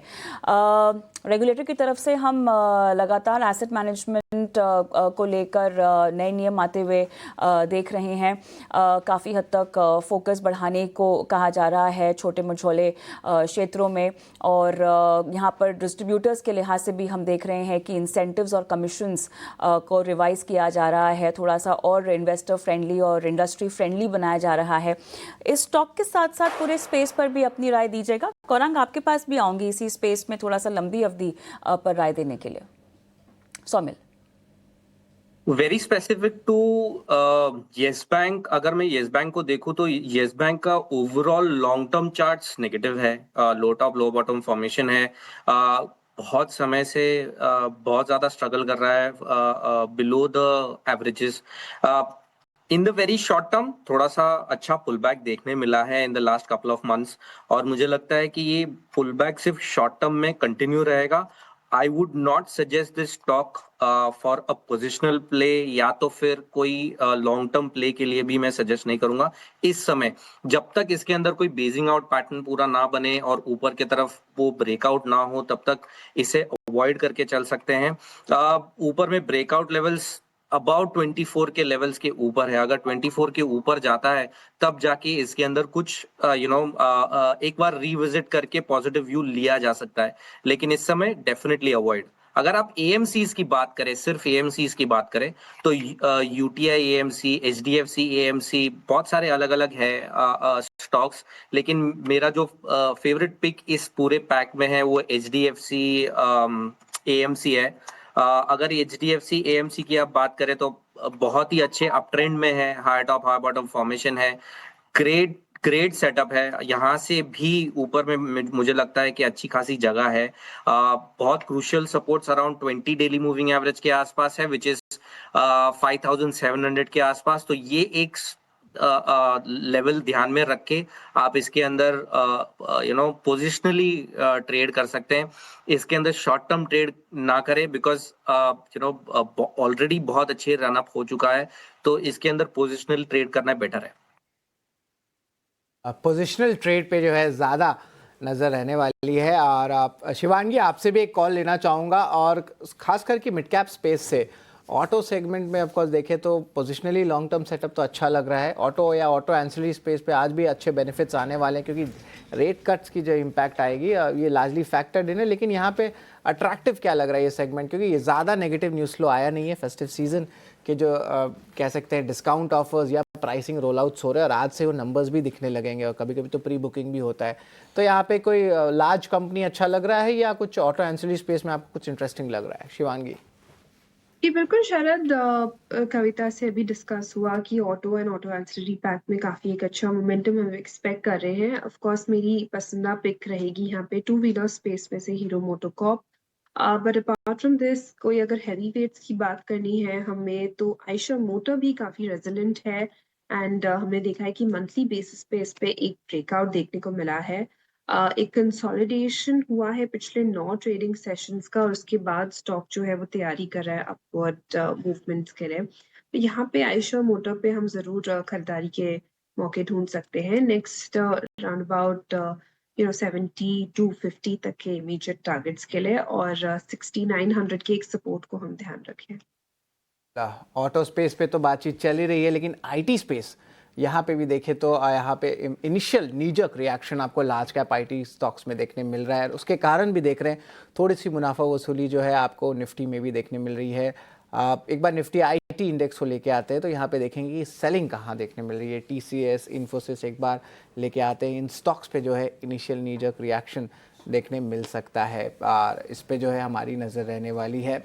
जिस तरह अभी जो है प्राइसेस जो है अभी अब आ रहे हैं, प्री ओपन में हालांकि देखें तो निफ्टी लगभग 90 पॉइंट्स गिरा है, और सेंसेक्स की भी बात करें तो यहाँ पे लगभग 475 पॉइंट्स का जो है गिरावट देखने मिल रहा है। और जो नए रूल्स आ रहे हैं H1B वीज़ा से, उसका इम्पैक्ट आपको आईटी स्पेस में देखने मिल रहा है। लेकिन जो जीएसटी रैशनलाइजेशन है उसके कारण जो है ऑफकोर्स सारे ही कंजम्पशन रिलेटेड स्टॉक्स ऑटो पे नज़र रखिएगा।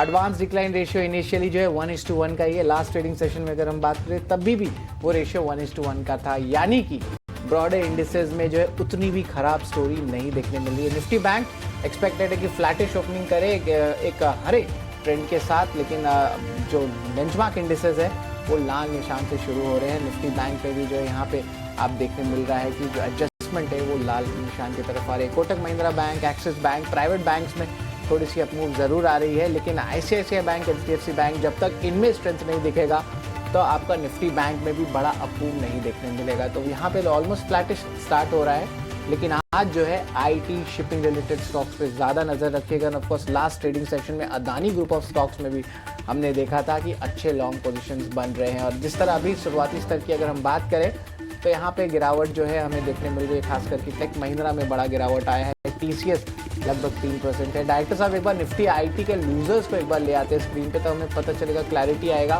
कि ओवरऑल इनिशियल नीजक रिएक्शन कहाँ देखने मिला है। विप्रो 3% गिरा हुआ है, और ऑफकोर्स इन्फोसिस की बात करें तो ये आंकड़ा भी 3% का है। तो लार्जली आईटी जो है वो ड्रैग कर रही है निफ्टी को, और वो जो है हमें स्क्रीन पे भी देखने मिल रहा है।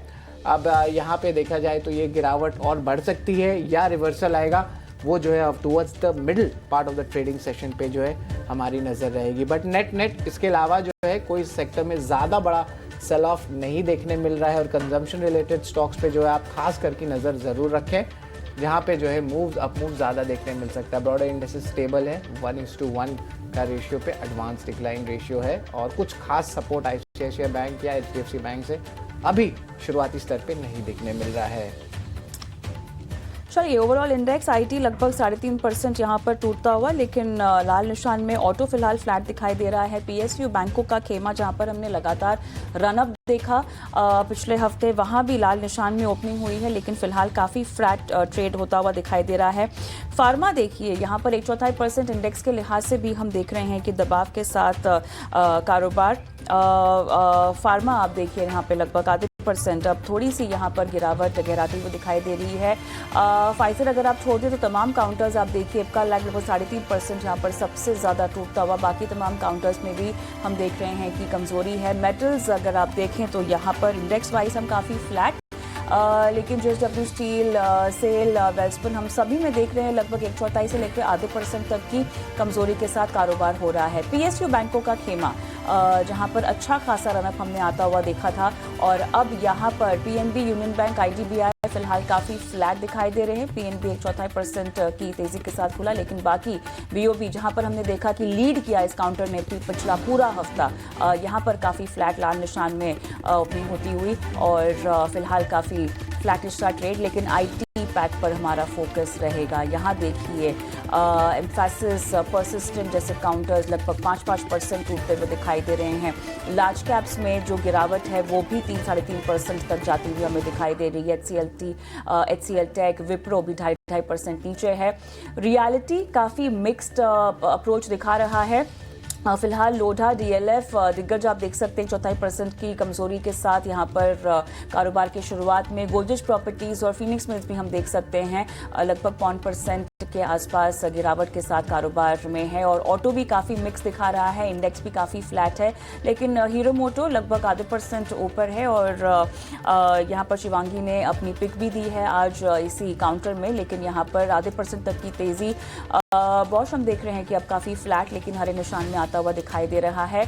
और ओवरऑल मिड कैप का आप हीट मैप के लिहाज से देखें तो बहुत कम काउंटर्स यहाँ पर हम देख रहे हैं खरीदारी आती हुई दिखाई दे रही है। वोडाफोन आइडिया राहत के बाद जो खबर आई थी उसके बाद एक तेजी का मोमेंटम यहाँ पर आता हुआ। स्मॉल कैप भी आप देखिए काफ़ी मिक्स्ड, लेकिन मिड कैप के मुकाबले ऑलमोस्ट सेम कारोबार ट्रेंड यहाँ पर दिखाई दे रहा है। कुछ खास सपोर्ट नहीं मेजर इंडेक्सेस को मिड कैप और स्मॉल कैप से आता हुआ हमें दिखाई दे रहा है। चलिए, हमारे साथ हमारे सहयोगी विश्व मोहन कुमार भी अब जुड़ गए हैं। विश्व मोहन, क्या यहाँ पर ओपनिंग ट्रेड्स अब हमारे गेस्ट्स के हमें लेने चाहिए? बिल्कुल।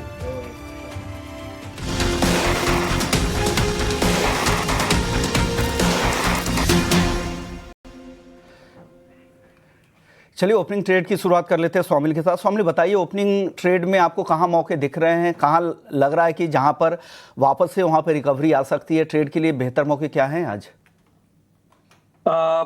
जैसे मैंने स्टार्टिंग में कहा कि डिफेंस और रियल एस्टेट में मुझे ज्यादा ट्रैक्शन लग रहा है, और आईटी सेक्टर में बाय ऑन डिक्लाइन की स्ट्रैटेजी रखनी चाहिए। अभी जो काउंटर्स मुझे शॉर्ट टर्म के लिए अच्छे लग रहे हैं वो रियल एस्टेट में अच्छा लग रहा है। Lodha is looking very good, एक एंडिंग डायगोनल पैटर्न का ऊपर की तरफ ब्रेकआउट हुआ है। शॉर्ट टर्म में अभी थोड़ा सा नेगेटिविटी है, लेकिन मुझे लगता है कि एक स्ट्रिक्ट स्टॉप लॉस के साथ इसके अंदर ट्रेड किया जा सकता है। स्टॉप लॉस वुड बी 1195 और ऊपर में टारगेट्स बनते हैं 1270। 1270 का टारगेट, 1195 रुपए का यहाँ पर स्टॉप लॉस आपको लगाना है। लोढ़ा डेवलपर्स खरीदारी की राय स्वामिल की तरफ से आ रही है। शिवांगी जी, आपकी टॉपिक क्या होगी ओपनिंग ट्रेड में? पिक के लिहाज से यहाँ पे हम देख रहे हैं कि निफ्टी ऑफ कोर्स थोड़ी बहुत सॉफ्टनेस से ओपन हुआ है, but overall stock specific action continue होते हुए दिख रहे हैं। यहाँ पे मेरी नजर रहेगी भेल पर, जिसने पिछले लगातार 6 दिनों से हायर लोज बनाते हुए नजर आया है। तो यहाँ पे बहुत ही अच्छी slow and steady gradual approve देखने को मिल रही है, सस्टेनेबल नजर आ रहा है, बिकॉज 4 हफ्तों से ही कंसिस्टेंटली अप्रूव में रहा है। पिछले मंथ के सारे लॉसेस को भी रिकूप करते हुए दिखा है। तो यहाँ पे 250 के लेवल्स के लिए खरीदारी की सलाह रहेगी 235 के एक स्टॉप लॉस के साथ। 235 का स्टॉप लॉस, 250 का टारगेट भेल के लिए। गौरांग सर, ओपनिंग ट्रेड में कहाँ मौके दिख रहे हैं आपको? क्षमा चाहता हूं, लेकिन मैं छोटी अवधि के लिए तो टिप्पणी या कोई राय देने के लिए सक्षम नहीं हूं। लेकिन जैसे मैंने कार्यक्रम की शुरुआत में बताया, मेरे ख्याल से जो कंज्यूमर ड्यूरेबल बनाने वाली कंपनियां हैं, उदाहरण के तौर पर ब्लू स्टार और वोल्टास, हैवेल्स इंडिया जैसी कंपनियां हैं, यहाँ पर ध्यान देना अनिवार्य होगा। ये मैं लंबी अवधि के लिए बुनियादी तर्क के आधार पर बात कर रहा हूँ। ओके, तो कंज्यूमर ड्यूरेबल कंपनियां, जिस तरह से जीएसटी में राहत मिली है उसका फायदा यहाँ पर आपको लग रहा है। लेकिन आईटी जो आज यहाँ पे भारी गिरावट दिख रही है, क्या डिप में मौका है, क्या आपको लग रहा है? देखिए, एक हमारी विचारधारा थोड़ी विपरीत है, और ये ना मेरे ख्याल से जो भी टिप्पणियां की हैं H1B वीजा को लेकर के $1 लाख प्रति साल इनको देना है, ये मैं बात कर रहा हूं जहां तक मिनी जानकारी है, कितनी सही गलत मुझे नहीं पता, लेकिन जो नए H1B वीजाज है उन पर लागू होगी। अब इससे जाहिर है कंपनियों का खर्च बढ़ जाएगा, कर्मचारियों के ऊपर। क्या छोटी या मध्यम अवधि में लिए इस खबर को लेकर के नकारात्मक परिस्थिति हो सकती है? बिल्कुल हो सकती है। लेकिन अगर लंबी अवधि का नजरिया आए तो हमारी रिसर्च टीम की तरफ से आईटी क्षेत्र में खरीदारी की राय है। बिल्कुल, आईटी क्षेत्र में खरीदारी की राय आ रही है। Tech Mahindra, Infosys, Wipro, TCS, most of the companies मेरे एनालिसिस के हिसाब से जो अपने 5 ईयर एवरेज के वैल्यूएशंस के नीचे या उस लेवल्स पे जो है ट्रेड कर रहे हैं। तो यहाँ पे ऑफ कोर्स स्मार्ट मनी या डोमेस्टिक इंस्टीट्यूशंस की बाइंग भी देखने मिल सकती है। और ये निफ्टी आईटी में जो है एक गैप डाउन ओपनिंग के बाद एक हल्की रिकवरी भी आ रही है। डायरेक्टर साहब को निफ्टी आईटी इंडेक्स का इंट्राडे चार्ट एक बार दिखाएं तो हमें समझ में आएगा कि कहीं पे जो है बाइंग भी आ रही है कुछ सेगमेंट्स में। हालांकि अभी गिरावट बड़ी है, लेकिन बाइंग भी थोड़ी सी देखने मिल रही है। थोड़ा सा जो है निबलिंग हो रहा है गैप डाउन ओपनिंग के बाद, बट चलिए ठीक है, इस पे जो आईटी सेगमेंट पे हमारी नज़र रहेगी। रिएक्शंस भी आपके सामने लाएंगे, ये गौरांग सर ने भी बता दिया आईटी स्पेस में। लेकिन सौमिल, एक बार इस पर भी नज़र डालते हैं बाजार में। न्यू एज टेक स्टॉक्स ये जो है ऑफकोर्स थोड़े से एक रेंज में आ गए हैं, हालांकि ट्रेंड पॉजिटिव है। डायरेक्टर साहब एक बार पीवी फिनटेक, इटर्नल, स्विगी, इन स्टॉक्स को फायर करें। न्यू एज टेक स्टॉक्स में जो है क्या रणनीति होती है उस पर एक बार नज़र डालते हैं। इटर्नल को एक बार लेके आते हैं स्क्रीन पे। देखिए, स्विगी पे गिरावट आई है, इटर्नल पे एक बार लेके आते हैं। मुनाफा वसूली शायद कुछ काउंटर्स में देखने मिल रही है, हालांकि इटर्नल में जो स्ट्रेंथ बना हुआ है। इटर्नल पे ही राय लेना चाहूँगा सौमिल आपका। इटर्नल, स्विगी में इटर्नल के चार्ट्स थोड़े अच्छे लग रहे हैं, तो क्या व्यू रहने वाली है, ज़रा बताएं। इटर्नल डेफिनेटली एक ट्रेंड में है, medium term, long term, even in the very short term. लेकिन इसके अंदर फ्रेश अगर ट्रेड के मौके आप ढूंढ रहे हैं तो definitely this is not the right time. 330 and 325 ये एक जोन है जहां पर बहुत ही क्रूशियल सपोर्ट्स है। मुझे नहीं लगता कि ये in the very short term टूटेंगे नीचे में, लेकिन अगर टूटते हैं तो मुझे लगता है कि नीचे में 310, 315 तक जा सकता है, और वो एरिया में बाइंग अपॉर्चुनिटीज बनती है। आप वहां पे फिर से एक बार रिविजिट करें इस स्टॉक को 310, 315 के आसपास, और फिर रिविजिट करने के बाद अगर वहां पर एक मौका मिलता है, एक पॉजिटिव मोमेंटम मिलता है, वहां पे आप एंट्री के मौके ढूंढ सकते हैं। लेकिन इस समय डेफिनेटली जिसकी पोजीशन है वो होल्ड करके रखें। नीचे में मैं नहीं समझता हूं कि 310 के नीचे ये स्टॉक जा सकता है, तो positionally definitely keep the stock holding. Hold की राय है इटर्नल की। करंट लेवल्स पे अराउंड 330 340 के बीच जो है आप देख सकते हैं स्टॉक ट्रेड कर रहा है। बाय ऑन डिप्स की भी रणनीति बनी है। स्टॉक एक रिकवरी भी कर रहा है इनिशियल जो है डाउनटिक के बाद। लेकिन अब हमारे साथ जुड़ रहे हैं गौरव बिस्सा इनक्रेड से। गुड मॉर्निंग गौरव, नवरात्रि की जो है शुरुआत की जो है आपकी शुभकामनाएं। गौरव बताएं आपके टेक्निकल पिक्स क्या रहेंगे। Good morning, thank you for inviting the show. आपको, आपके दर्शकों को नवरात्रि की बहुत शुभकामनाएं। देखिए, अगर मोमेंटम की बात की जाए तो फिलहाल पॉजिटिव ही रहा है, और जहां पे स्टॉक को ये खबरों का असर नहीं हो रहा है उसमें से एक है वो एम्बर। डेली चार्ट्स पे, वीकली चार्ट पे एक अच्छा ब्रेकआउट हमको देखने मिला है, एक अच्छा कंस्ट्रक्शन ब्रेकआउट है। एम्बर अगर देखें तो स्पेस अपने एक रेलेवेंट स्पेस के अंदर एक अच्छा आउट परफॉर्मर रहा है। काफी स्ट्रॉन्ग अपट्रेंड में था, फिर थोड़ा टाइम करेक्शन और फिर ब्रेकआउट हुआ है। तो एक कंटिन्यूशन स्ट्रॉन्ग कंटिन्यूशन पैटर्न यहाँ बना है आउट परफॉर्मिंग स्टॉक में। तो यहाँ पे आप बाय कर सकते हैं, 9,000 का लक्ष्य होगा और इसमें आपके 7,850 के इसमें स्टॉप लॉसेस होंगे।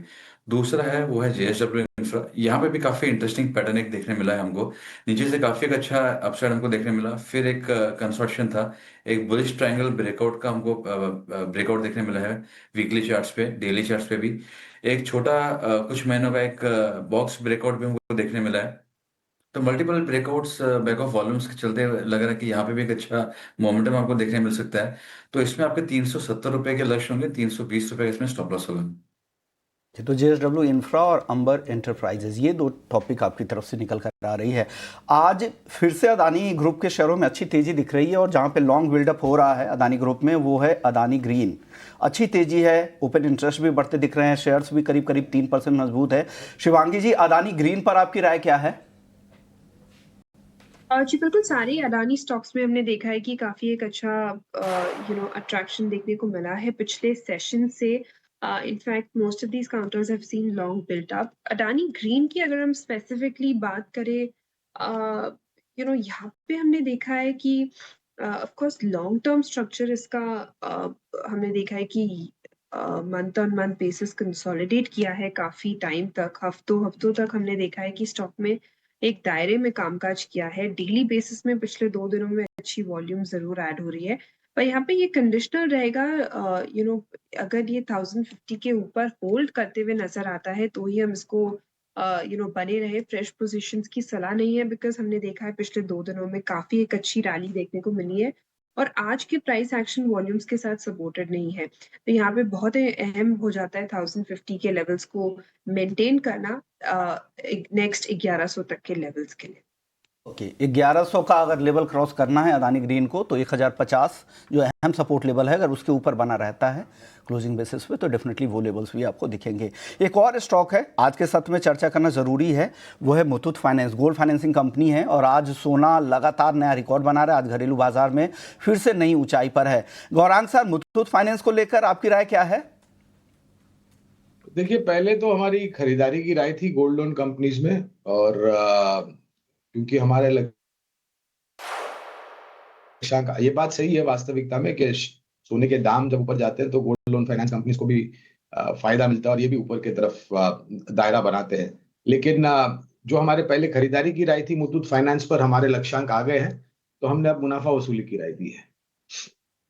ओके, तो आपके ऑलरेडी टारगेट यहाँ पर आ चुके हैं तो यहाँ पे निकलने की सलाह। मुथूट फाइनेंस वो स्टॉक था और आज देखिए 2,975 रुपए पे नई यहाँ पर लॉन्ग बिल्डअप भी होते हुए दिखे हैं। इंश्योरेंस कंपनियों में भी आज अच्छा मूव है। एचडीएफसी लाइफ 1.5% से ज़्यादा की तेजी है। एसबीआई लाइफ है, जिस तरह से इंडिविजुअल कवर के लिए जीएसटी को ख़त्म किया गया है उसका फ़ायदा भी मिल रहा है। एक्सटेंडेड यहाँ पे तेज़ी दिख रही है।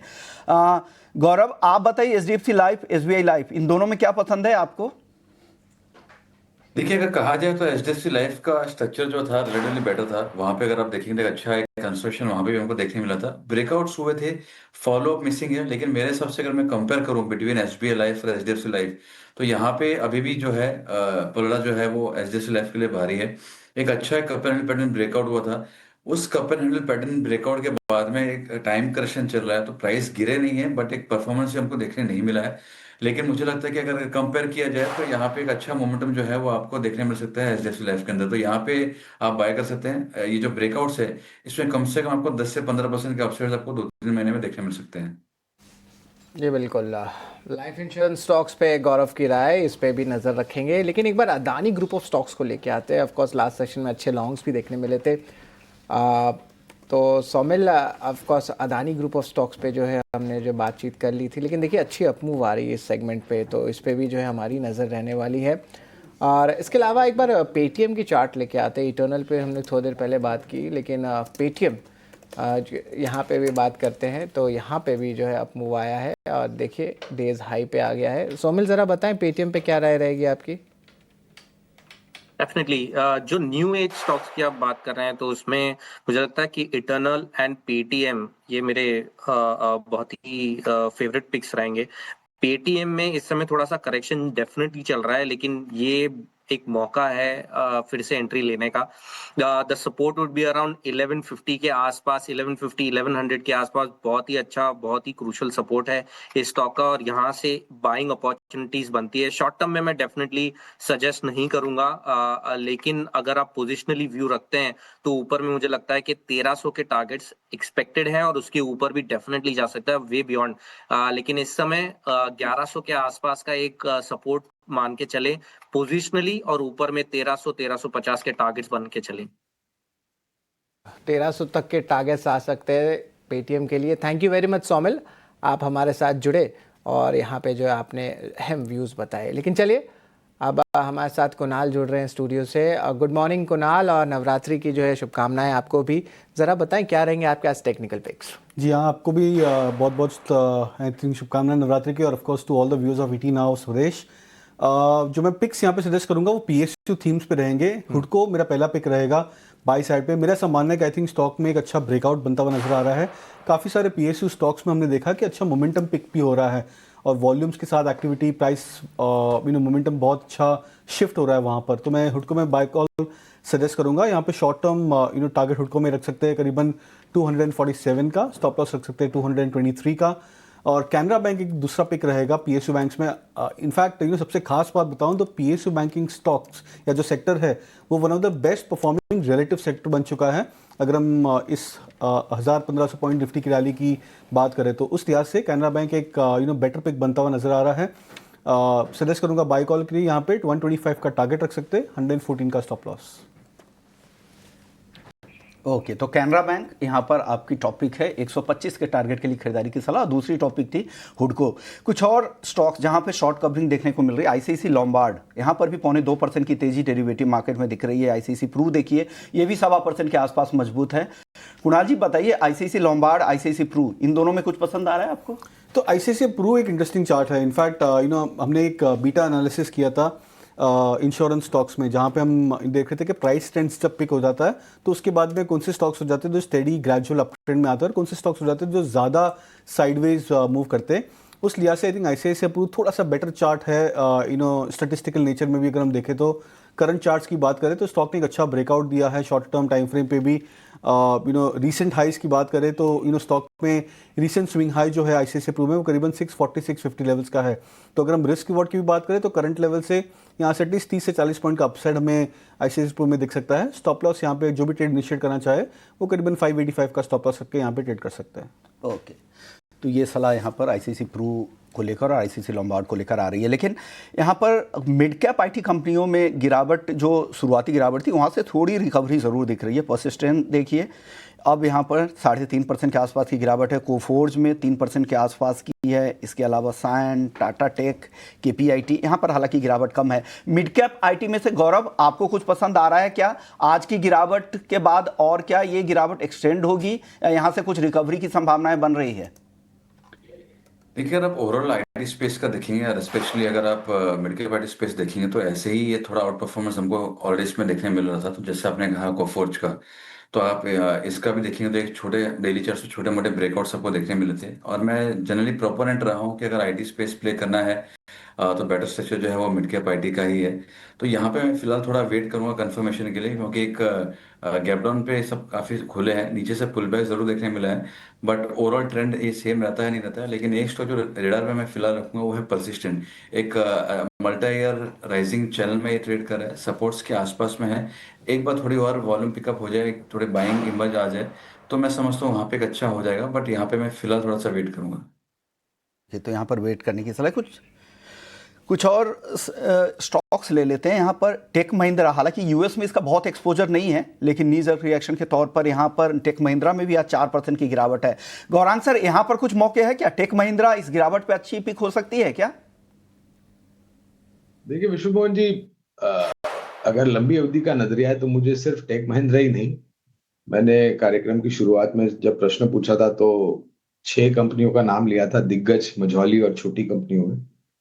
टेक महिंद्रा भी हमारी रिसर्च टीम की तरफ से खरीदारी की राय है। लेकिन आप ईटी नाउ स्वदेश के दर्शकों को एक ही नम्र विनंती होगी कि अगर आप आखिरकार निर्णय लेते हैं और अगर आप देखते हैं तो शुरुआत, जब बाजार आज सुबह शुरुआत हुई और आईटी क्षेत्र का जो स्तर निचला था वहां से थोड़े बहुत ऊपर की तरफ उभरे हैं।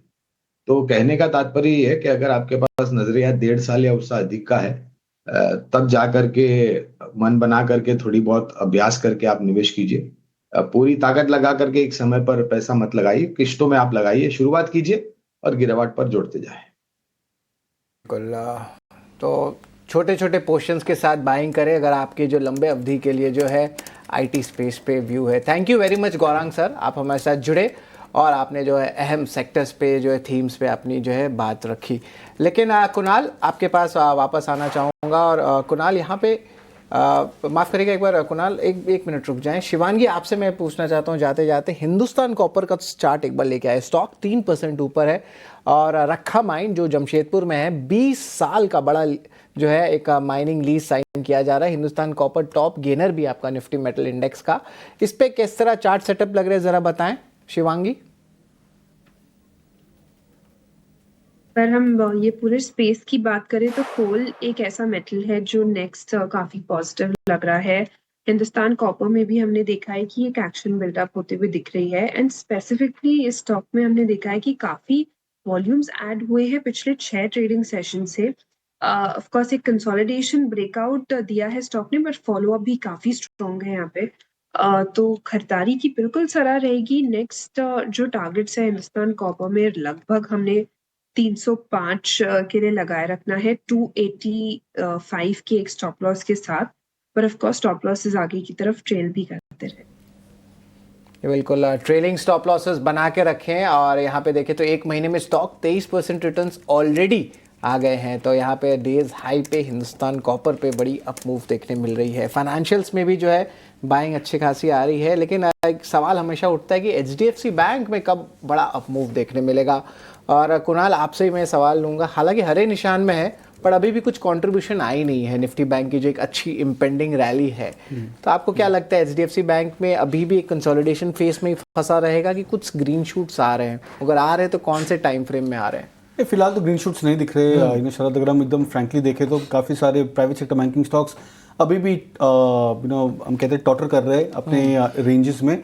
बट खाली एक ही स्टॉक है जिसमें प्राइवेट सेक्टर बैंकिंग स्टॉक्स में जिसमें अच्छा मोमेंटम आया है, जिसकी बात नहीं कर रहे वो एक्सिस बैंक। आई थिंक 8 या 9 consecutive days positive price action हुआ है। एक मेजर गैप था एक्सिस बैंक में जो मेरे अनुमान से आई थिंक 1140 या 50 के आसपास का एक higher end of the gap resistance था। आई थिंक उसको टेस्ट करने जा रहा है और ऑलमोस्ट 7-8 कंसेक्यूटिव डेज का प्राइस एक्शन हुआ है। तो जब हम कहते हैं कि जब स्टॉक इतनी तीव्रता के साथ में जब बढ़ता है और जब एक रेंज पे आ जाता है तो हालांकि वहाँ पे एक पॉज लेता है, बट सेकंड अटेम्प्ट में जनरली वो स्टॉक उस लेवल्स को क्रॉस कर जाता है। तो अब हमें यहाँ पे ना स्केल डाउन का वेट करना चाहिए। थोड़ा सा अगर स्टॉक ड्रिफ्ट डाउन करे सिर्फ 20-30 पॉइंट यहाँ से अगर स्टॉक पे थोड़ी सी गिरावट आ जाए तो मेरे अनुमान से बहुत अच्छा रिस्क रिवॉर्ड बन सकता है एक्सिस बैंक बाई के लिए। ओके, तो एक्सिस बैंक आपकी यहाँ पर लग रही है कि आप अच्छी बाई है खरीदारी के लिए। लेकिन चलिए, यहाँ पर बाजार में रिकवरी दिख रही है। लोअर लेवल से देखें, जो डे लो लगा था 25,211 का, वहाँ से बढ़कर अब 25,310 के ऊपर आ चुका है निफ्टी। तो करीब करीब 120 अंकों की रिकवरी निफ्टी 50 में आ चुकी है। बैंक निफ्टी अब हरे निशान में है, 100 अंकों की आसपास की तेजी दिख रही है, 55,550 के आसपास। गौरव, आपसे मैं एक इंडेक्स पर व्यू चाहूंगा, निफ्टी 50 और बैंक निफ्टी दोनों पर आपकी राय अब क्या बन रही है? देखिए, एक इमीडिएट बेस पे अगर देखा जाए तो एक स्विंग हाई ब्रेकआउट जो था वो 25,000 के आसपास का था। तो अभी यहाँ पे फिलहाल हमने अपने क्लाइंट्स को सलाह नहीं दी है कोई ट्रेडिंग एज सच, लेकिन ऊपरी लेवल पे प्रेशर आ सकता है। इसके 2 कारण थे। एक, अगर आप देखेंगे जब 26,300 के आसपास हमने हाई बनाया, वहां से एक ट्रेंड लाइन जो फॉलिंग ट्रेंड लाइन जो है उसका रेजिस्टेंस 25,450 स्पॉट के आसपास में आ रहा है। दूसरा, एक बेरिश हार्मोनिक पैटर्न बनी थी निफ्टी में डेली चार्ट्स पे, जहां पे हमने सेल का साइन भी दिया था अपने क्लाइंट्स को, वो भी 25,420-50 के स्पॉट के आसपास ही थी। तो यहाँ पे मुझे लग रहा है कि एक मोमेंटम जो है फिर से एक बार 25,000 के आसपास में एक हमको देखने मिल सकता है। तो मैं यहाँ पे फिलहाल थोड़ा कॉशियस से रहूंगा। बाय अगर मुझे करना है तो मैं 25,050 स्पॉट जब आएगा वहां पे बाय करने की सलाह दूंगा। ओके, तो इंडेक्स को लेकर ये व्यू आ रहा है। कुछ और स्टॉक्स की चाल देख लेते कि आज किस तरह का मूव दिख रहा है। यहाँ पर कुछ स्टॉक्स है जहाँ पे लॉन्ग पोजीशन कटते हुए दिख रहे हैं। इसमें आईटीसी भी है। आईटीसी में भी देखिए आज कमजोरी दिख रही है, लेकिन आगे कुछ रिकवरी। कुणाल जी, क्या लग रहा है? रिलायंस इंडस्ट्रीज यहाँ पर भी तेजी के पोजीशन कम हुए हैं, 1410 पे आ चुका है। आईटीसी और रिलायंस इंडस्ट्री, इन दोनों पर क्या राय है कुणाल? तो आईटीसी पे मेरा फिलहाल इतना फोकस नहीं है, बिकॉज वो स्टॉक अभी भी रेंज या कंसोलिडेट कर रहा है, बट रिलायंस एक उभरता हुआ स्टॉक बन के नजर आ सकता है। तो क्या होता है बहुत बार कि एक सेक्टर में जब प्रेशर आ जाता है, जैसे कि आईटी स्टॉक्स में जो न्यूज़ फ्लो, मार्केट एक्शन और अभी वॉल्यूम एक्टिविटी भी चेंज हो जाएगी आईटी स्टॉक्स में, तो उसके बाद हम देखते हैं कि काफी other sectors, large cap stocks उनको बैलेंस आउट करते हैं। तो आज हम देख रहे हैं कि जैसे कि बैंक निफ्टी में स्टार्टिंग से रेजिलियंस था, जो कि हालांकि एक अंडर परफॉर्मिंग सेक्टर जो हम बात कर रहे हैं एचडीएफसी बैंक की वजह से। तो बहुत बार ऐसा होता है जो लार्ज कैप नेम से, under weighted, under performing name से उनको एक पावर मिल जाता है जब कोई अदर सेक्टर एकदम डीप से अंडर परफॉर्म कर जाता है। तो मेरा एक्सपेक्टेशन है कि अगर इस वेव में आईटी अंडर परफॉर्म करे तो हो सकता है stocks like Reliance come back कर सकते हैं। ओके, तो ये व्यू है रिलायंस इंडस्ट्रीज को लेकर और आईटीसी को लेकर। हालांकि जो बाजार पर जो दबाव दिख रहा था उस वजह से भी ये थोड़ी नरमी यहाँ पर दिख रही है। चलिए अब बढ़ते हैं अपने अगले सेगमेंट की ओर और शुरू कर लेते हैं ऑप्शंस का चैंपियन।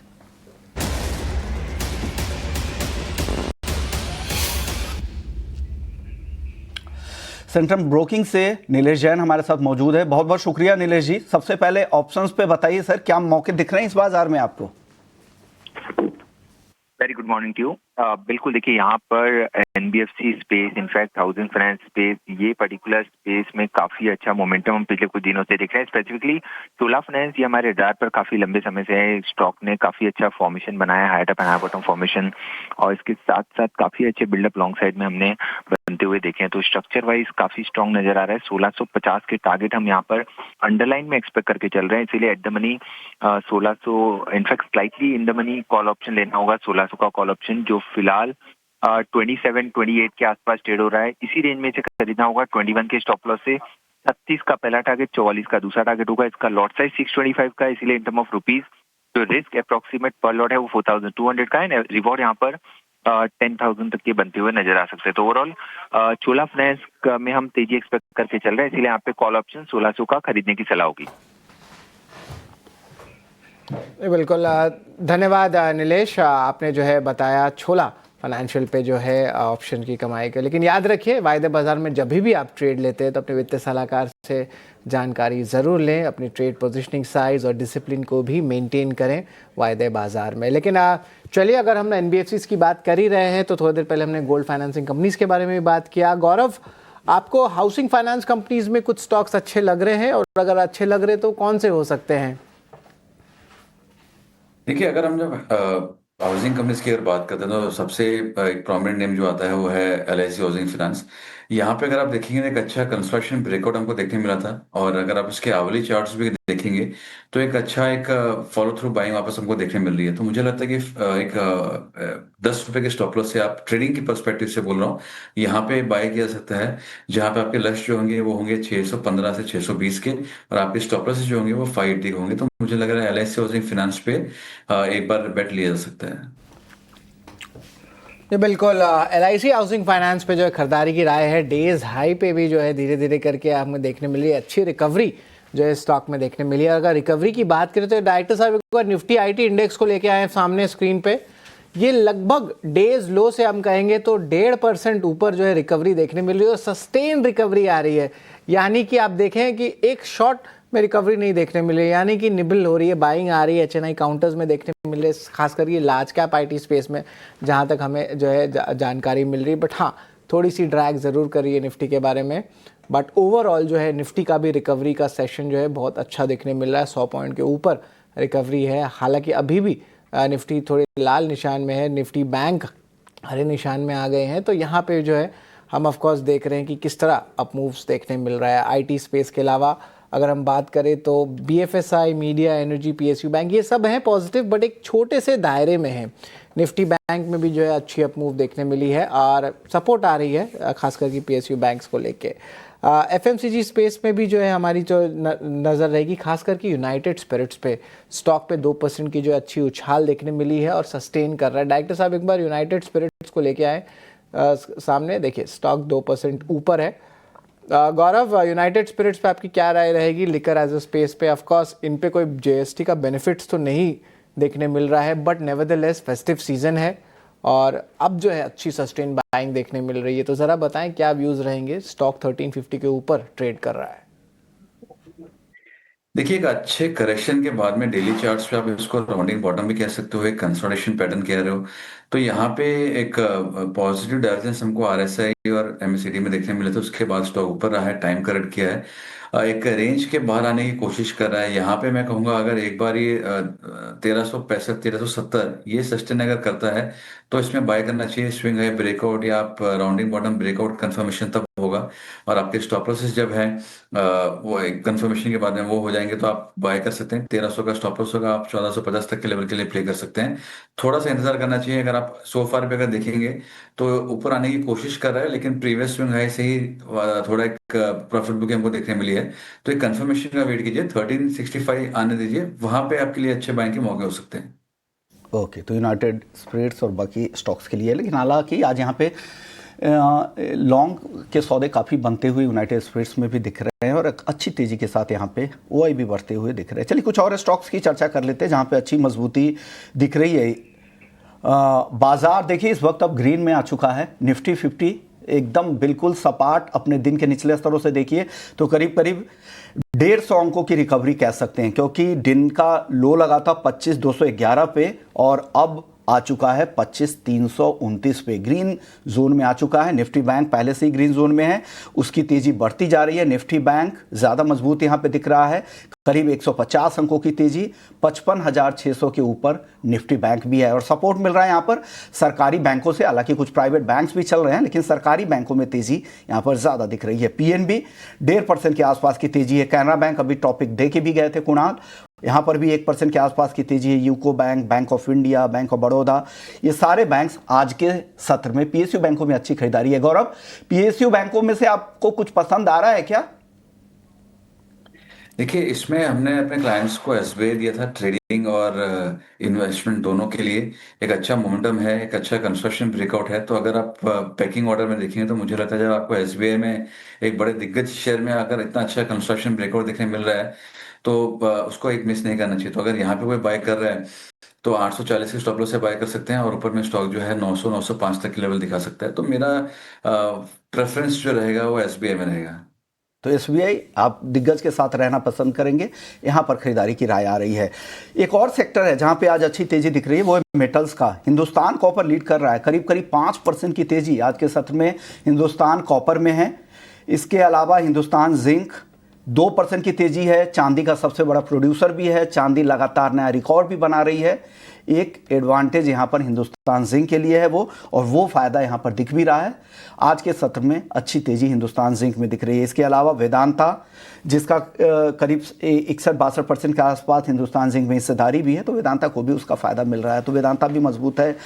और मेटल्स में देखें तो हिंडाल्को, नाल्को, ये दोनों भी तेज है। एनएमडीसी में भी 1% के आसपास की तेजी है, तो मेटल्स की चमक अच्छी दिख रही है। गौरव, मेटल्स सेक्टर में यहाँ पर कुछ पसंद आ रहा है आपको? देखिए, जैसे आपने अभी चर्चा की हिंदुस्तान जिंक की, तो ये एक स्टॉक है जो काफी अच्छा लग रहा है। आप इसका डेली चार्ट्स भी अगर देखोगे तो एक कंसोलिडेशन ब्रेकआउट होता, ब्रेकआउट का रीटेस्ट हुआ है। तो आज का जो लो है 455 का, उसके स्टॉप लॉस से आप एक बार बाय कर सकते हैं और ऊपर में स्टॉक जो है वो एक बार 475 के लेवल आपको दिखा सकता है। 475 का लेवल, यहाँ से और 12-13 रुपए की गुंजाइश आपको यहाँ पर दिख रही है। फार्मा, हालांकि मिला जुला कारोबार हो रहा है, लेकिन कुछ स्टॉक्स में थोड़ी बहुत खरीदारी यहाँ पर दिख रही है। ग्रैनुअल्स देखिए, टोरेंट फार्मा देखिए, आधे % के आसपास की तेजी है। बहुत ज़्यादा एक्शन नहीं है, लेकिन यहाँ पर कुछ स्टॉक्स ऐसे भी हैं जहाँ पर दबाव भी ज़्यादा है। इप्का लैब 3.5% की गिरावट यहाँ पर दिख रही है और बायोकॉन 1% नीचे है। इप्का लैब पर आपकी क्या राय है गौरव? देखिए, यहाँ पे जैसे मैंने आपसे कहा, आप कोई भी सेक्टर अगर पकड़ते हैं, आप कोई आउट परफॉर्मिंग सेक्टर भी अगर पकड़ते हैं, वहां पे अगर कोई स्टॉक है जो रिलेटिवली अंडर परफॉर्मर रहा है तो उसको थोड़ा एक बार अवॉइड करना चाहिए। यहाँ पे स्टॉक में खराबी कुछ नहीं है, मैं ये नहीं कहूँगा कि पैटर्न काफी वीक रहा है। फिलहाल जो है ये टाइम करेक्शन के दौर से गुजर रहा है। यहाँ पे अगर आप ओवरऑल देखेंगे तो दिसंबर 2024 से एक नैरो रेंज में ट्रेड कर रहा है, तो अच्छी बात भी है। जितना आपका नैरो बैंड में चलता है स्टॉक, जब ब्रेकआउट्स आते हैं तो उतना ज्यादा मुनाफा आपको देखने मिलता है, लेकिन उसको एंटिसिपेट करना सही रणनीति नहीं होती है। तो मेरे हिसाब से यहाँ पे रुकना चाहिए। फ्रेश बाइंग में यहाँ पे सलाह नहीं दूंगा। जो आपके आउट परफॉर्मेंस हैं आप उसको आप इन्वॉल्व लीजिए जहाँ पे आपको अच्छा रिटर्न मिल सकता है। यहाँ पे लॉन्ग टर्म के लिए इट्स नॉट बैड, बट फिलहाल के लिए मैं इसको अवॉइड करूंगा। तो बिल्कुल अवॉइड की राय इप्का लैब्स की अभी आ रही है, क्योंकि अभी एक छोटे रेंज में आ सकता है और थोड़ा टाइम ले यहाँ पे अगर आपको ट्रेड लेना है तो। एक स्टॉक है अनंतराज, स्टॉक 6% ऊपर है, रियलिटी प्लेयर भी है लेकिन इसमें डेटा सेंटर थीम का भी न्यूज़ फ्लोज बहुत आ रहे हैं।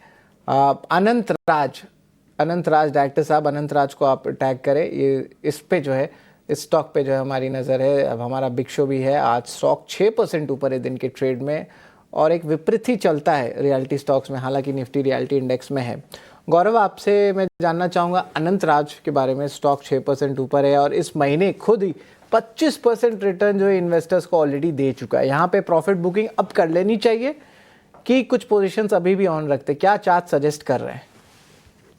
देखिए, एक स्विंग हाई ब्रेकआउट हमको वीकली चार्ट्स में देखने मिला था, मारुबोजू कैंडल था और एक अच्छा वॉल्यूम कैंडल आपको देखने मिला है वीकली चार्ट्स पे।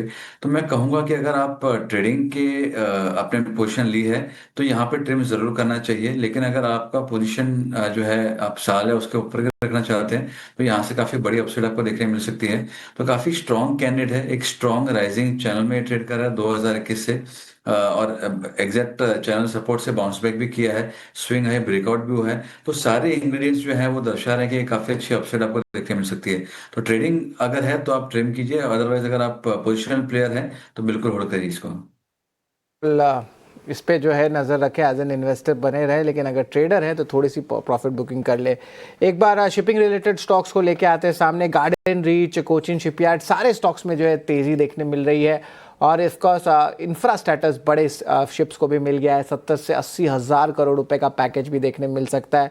इन स्टॉक्स पे भी एक बार मोमेंटम लेके आते हैं। Mazagon Dock, Cochin Shipyard, GRSE, shipping corporation, ये सारे स्टॉक्स के हॉटबोर्ड बना के फायर करें। गौरव, ये जो शिपिंग एज ए थीम है, मैरीटाइम थीम जो है, ये बहुत बड़ी जो है बढ़ावा देखने मिल रही है। पीएम मोदी ने भी ट्वीट किया था कि चिप्स और शिप्स दोनों ही आत्मनिर्भर होने चाहिए और भारत से मैन्युफैक्चर करने चाहिए। तो ज़रा बताएं इस पे आपकी क्या राय रहने वाली है? शिपिंग एज ए थीम पर कौन सा स्टॉक पर रिस्क रिवॉर्ड रेशियो अच्छा लग रहा है?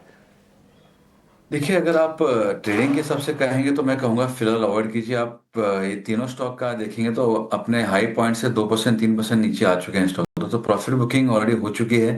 जैसे आपने कहा कि प्रधानमंत्री के जो बोल थे उसके बाद में एक अच्छा मोमेंटम मॉर्निंग में देखने मिला, लेकिन अब वहाँ पे थोड़ी प्रॉफिट बुकिंग हमको देखने मिली है। तो मैं यहाँ पे इन्वेस्टमेंट के लिए या पोजिशन प्ले के लिए ज़्यादा प्रेफर करूंगा कंपेयर टू एक ट्रेडिंग के लिए, क्योंकि ऊपर के कैंडल्स जो है बड़े वीक बन रहे हैं। तो वहाँ पे अगर आप देखेंगे तो GRSE अगर स्ट्रक्चर में कहा जाए तो काफ़ी अच्छा लग रहा है, एक अच्छा सपोर्ट बन रहा है यहाँ पे। और कोई डिप्स में अगर देखने मिलते हैं तो मैं बाय ऑन डिप्स के लिए सलाह दूंगा GRSE के लिए। अगेन जैसे मैं फिर कहूंगा एक पोजिशनल प्ले होगा। ट्रेडिंग के लिए मुझे यहाँ पे फिलहाल मौके नहीं दिख रहे हैं।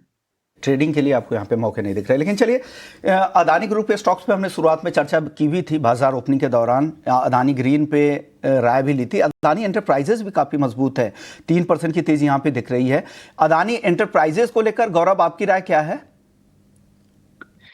देखिए, जनरली हम अपने ऑनेस्टली कहा जाए तो क्लाइंट्स को अवॉइड करें। रीज़न ये है कि वोलेटाइल काफ़ी ज़्यादा रहते हैं स्टॉक और ऐसे में ट्रेडिंग स्टॉप लॉसेस ट्रिगर होने की संभावनाएं काफ़ी बढ़ जाती हैं।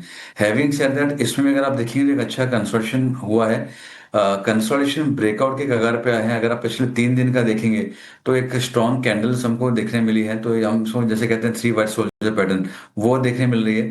तो यहाँ पे स्ट्रक्चर जो है वो इम्प्रूव हो रहा है डेफिनेटली। यहाँ पे जो इमीडिएट हर्डल है वो 2660 इसकी है। एक बार 2660 होता है तो आपका जो ब्रेकआउट, स्विंग ब्रेकआउट से या कंसोलिडेशन ब्रेकआउट, वो आपको देखने मिलेगा और फिर आप 2800 2850 के लिए वेट कर सकते हैं। तो यहाँ पे प्रीएम्प्ट नहीं करना चाहिए ब्रेकआउट्स को, क्योंकि ऑलरेडी मोमेंटम ऑलरेडी आ चुका है 10-15% का। वेट कीजिए, 2660 के ऊपर सस्टेन होता है तब इसको आप बाय कीजिए।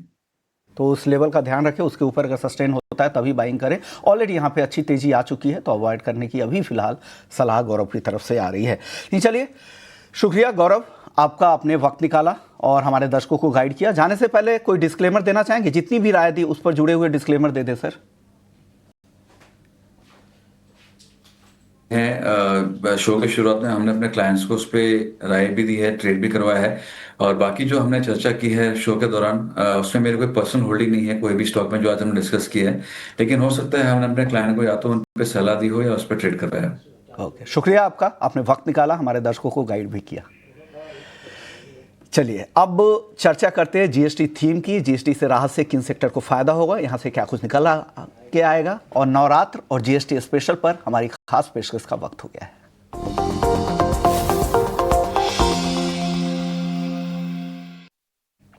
चलिए हमारी खास पेशकश जीएसटी पर त्योहारी छूट और नवरात्रि में किस तरह से यहाँ पे बूस्टर डोज इकोनॉमी को मिलने वाला है, और इस थीम पर बातचीत करने के लिए हमारे साथ आस्था जैन है हेम सिक्योरिटीज से। बहुत बहुत शुक्रिया आस्था जी, आपने वक्त निकाला है।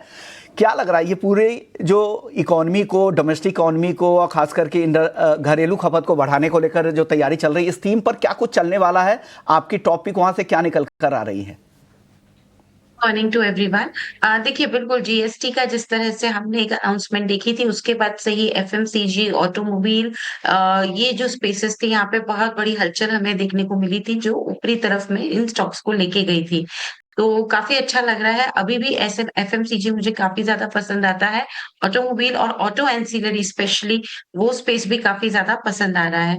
तो ये दो स्पेस ऐसे रहेंगे कि जहां पे मुझे लगता है कि हलचल और एक अपसाइड मोमेंटम हमें अभी भी गोइंग फॉरवर्ड देखने को मिलेगा। लेकिन जो मेरे इसमें टॉपिक्स रहेंगे, सबसे पहले अगर मैं एफएमसीजी की बात करूं तो टाटा कंज्यूमर प्रोडक्ट्स, ये मुझे स्पेस ऐसा लग रहा है कि ये अच्छा तैयारी दे रहा है। आगे के जो लेवल्स आएंगे वो हमें बिल्कुल यहाँ पे 1220 से लेके 1230 तक के देखने को मिलेंगे। तो पहला काउंटर जो मुझे अच्छा लग रहा है वो टाटा कंज्यूमर प्रोडक्ट्स है। खरीदारी करने की सलाह है। अभी चल रहा है 1130 के स्तर पे। इन्हीं स्तरों पे खरीदारी करने की राय रहेगी। स्टॉप लॉस 1060 का रहेगा, और जो इसमें हमको टारगेट देखने को यहाँ पे मिलेंगे वो तकरीबन 1225 से लेके 1230 के रहेंगे। तो एफएमसीजी स्पेस में टाटा कंज्यूमर प्रोडक्ट्स अच्छा लगता है, लेकिन उसके अलावा और कोई स्टॉक भी जो पसंद आ रहे हैं वो एफएमसीजी से तो नहीं, लेकिन पावर सेक्टर से मुझे लगता है कि एनटीपीसी भी एक अच्छा काउंटर हो सकता है।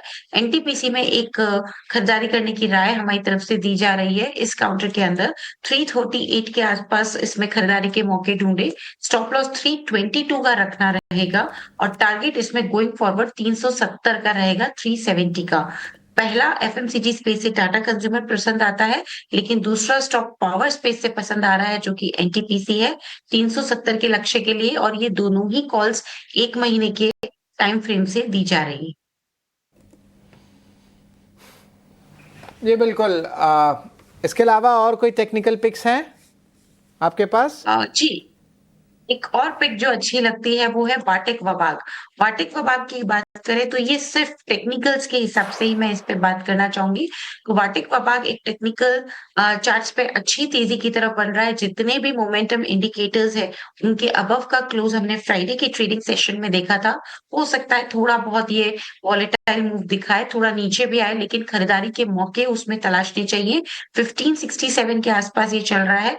थोड़ा बहुत भी नीचे आता है 1550 के जोन में, तो बिल्कुल वाटेक वबाग में भी हम खरीदारी की कॉल इनिशिएट करेंगे। तो 1550 के लेवल्स पे इसमें खरीदारी की सलाह दी जा रही है। स्टॉप लॉस के तौर पे जो लेवल अच्छा लग रहा है वो 1450 का है, लेकिन टारगेट इसमें 1700 और 1730 के रखे जा सकते हैं। तो ये 3 कॉल्स हैं जिसमें वाटेक वबाग भी एक पोजिशनल कॉल के तौर पे ही मैं दे रही हूँ, और इसमें भी समय सीमा 1 महीना रहेगी। तो वाटेक वबाग, एनटीपीसी और टाटा कंज्यूमर प्रोडक्ट्स, ये कुछ कॉल्स हैं जो कि हमारी तरफ से दी जा रही है। बिल्कुल, धन्यवाद आस्था। आपने जो है नवरात्रि शेयर बताए, 3 स्टॉक्स है जिस पे हमारी नज़र रहने वाली है। थैंक यू वेरी मच, और नवरात्रि की शुभकामनाएं आपको और आपकी टीम को भी। चलिए, हमारे साथ मौजूद है सीएट के सीएफओ कुमार सुबैया। अब ये जो है बताने वाले हैं कि ओवरऑल जो है बाजार में क्या जो है व्यू, उस पर नज़र रखेंगे। जी बिल्कुल। सर ज़रा बताएं कि ओवरऑल जो है जीएसटी रेट कट की जो इम्पैक्ट है, जो बेनिफिट्स है, वो क्या देखने मिल रहे हैं इंडस्ट्री को लेके और फिर खास करके आपकी कंपनी को लेके भी। ये बहुत बढ़िया न्यूज़ है जीएसटी रैशनलाइजेशन। हम खुश है, इंडस्ट्री इज आल्सो हैप्पी। आपको पता है पहले टायर्स का जीएसटी रेट 28% था, अभी 18 हो गया है, और फार्म टायर से 18% से 5% हो गया है। So from our point of view the cost of transportation should go down, so across all segments. Passengers who are replacing or users of passenger vehicles who are replacing tires will find it cheaper to replace tires. They may go for a good quality brands. And from safety point of view, it is also good for vehicle users. So we are seeing it as a positive development. Okay, and we expect GST overall rationalization will help in terms of propelling economic growth.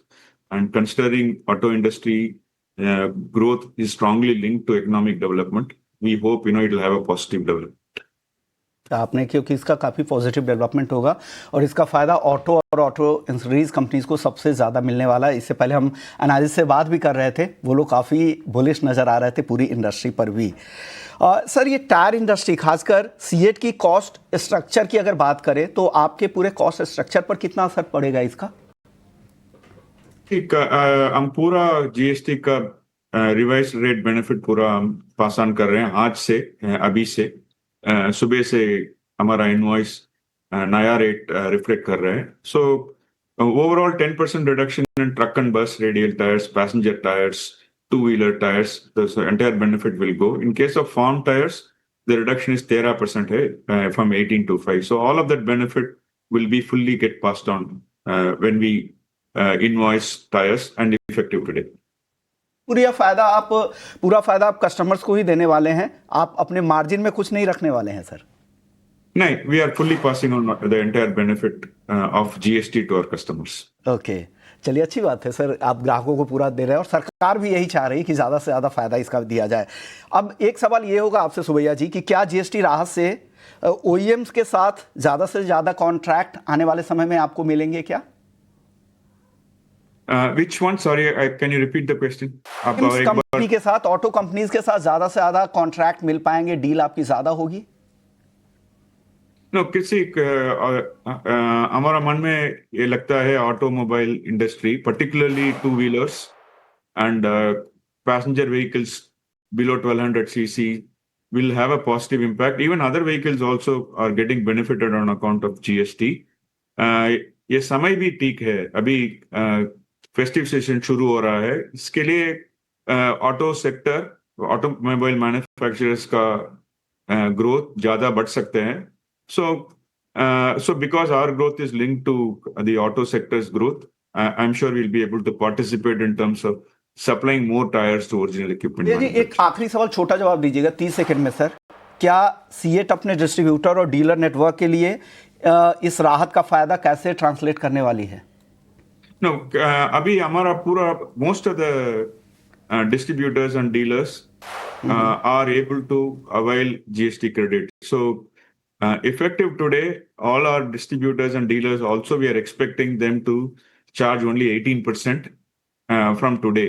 Okay, it is possible that there could be some inventory in the pipeline which would have suffered 28%. So GST. So from end customer point of view, there could be a little bit of a lag. From whatever is in our control, हम आज से GST rate वो invoice में incorporate करने के लिए हम कोशिश कर रहे हैं। शुक्रिया सर, ऑल द बेस्ट आपको आने वाले तिमाहियों के लिए और आने वाले समय के लिए बेहतर हो। बहुत बहुत शुक्रिया सर, थैंक यू, आपने वक्त निकाला और हमारे दर्शकों को गाइड किया कि क्या कुछ आप लोग की तैयारी चल रही है और जीएसटी का पूरा फायदा वो ग्राहकों को देने वाले इन्होंने साफ कर दिया है और इसकी तैयारी पूरी की जा चुकी है। हमारे साथ गौरांग सर भी हैं, सीएट पर एक व्यू उनसे ले लेते हैं और उनसे व्यू लेंगे, लेकिन सबसे पहले आपको दिखा देते हैं 10 बजे के बाजार की शुरुआत करते हैं कैनरा बैंक न्यूज़ हेडलाइन के साथ।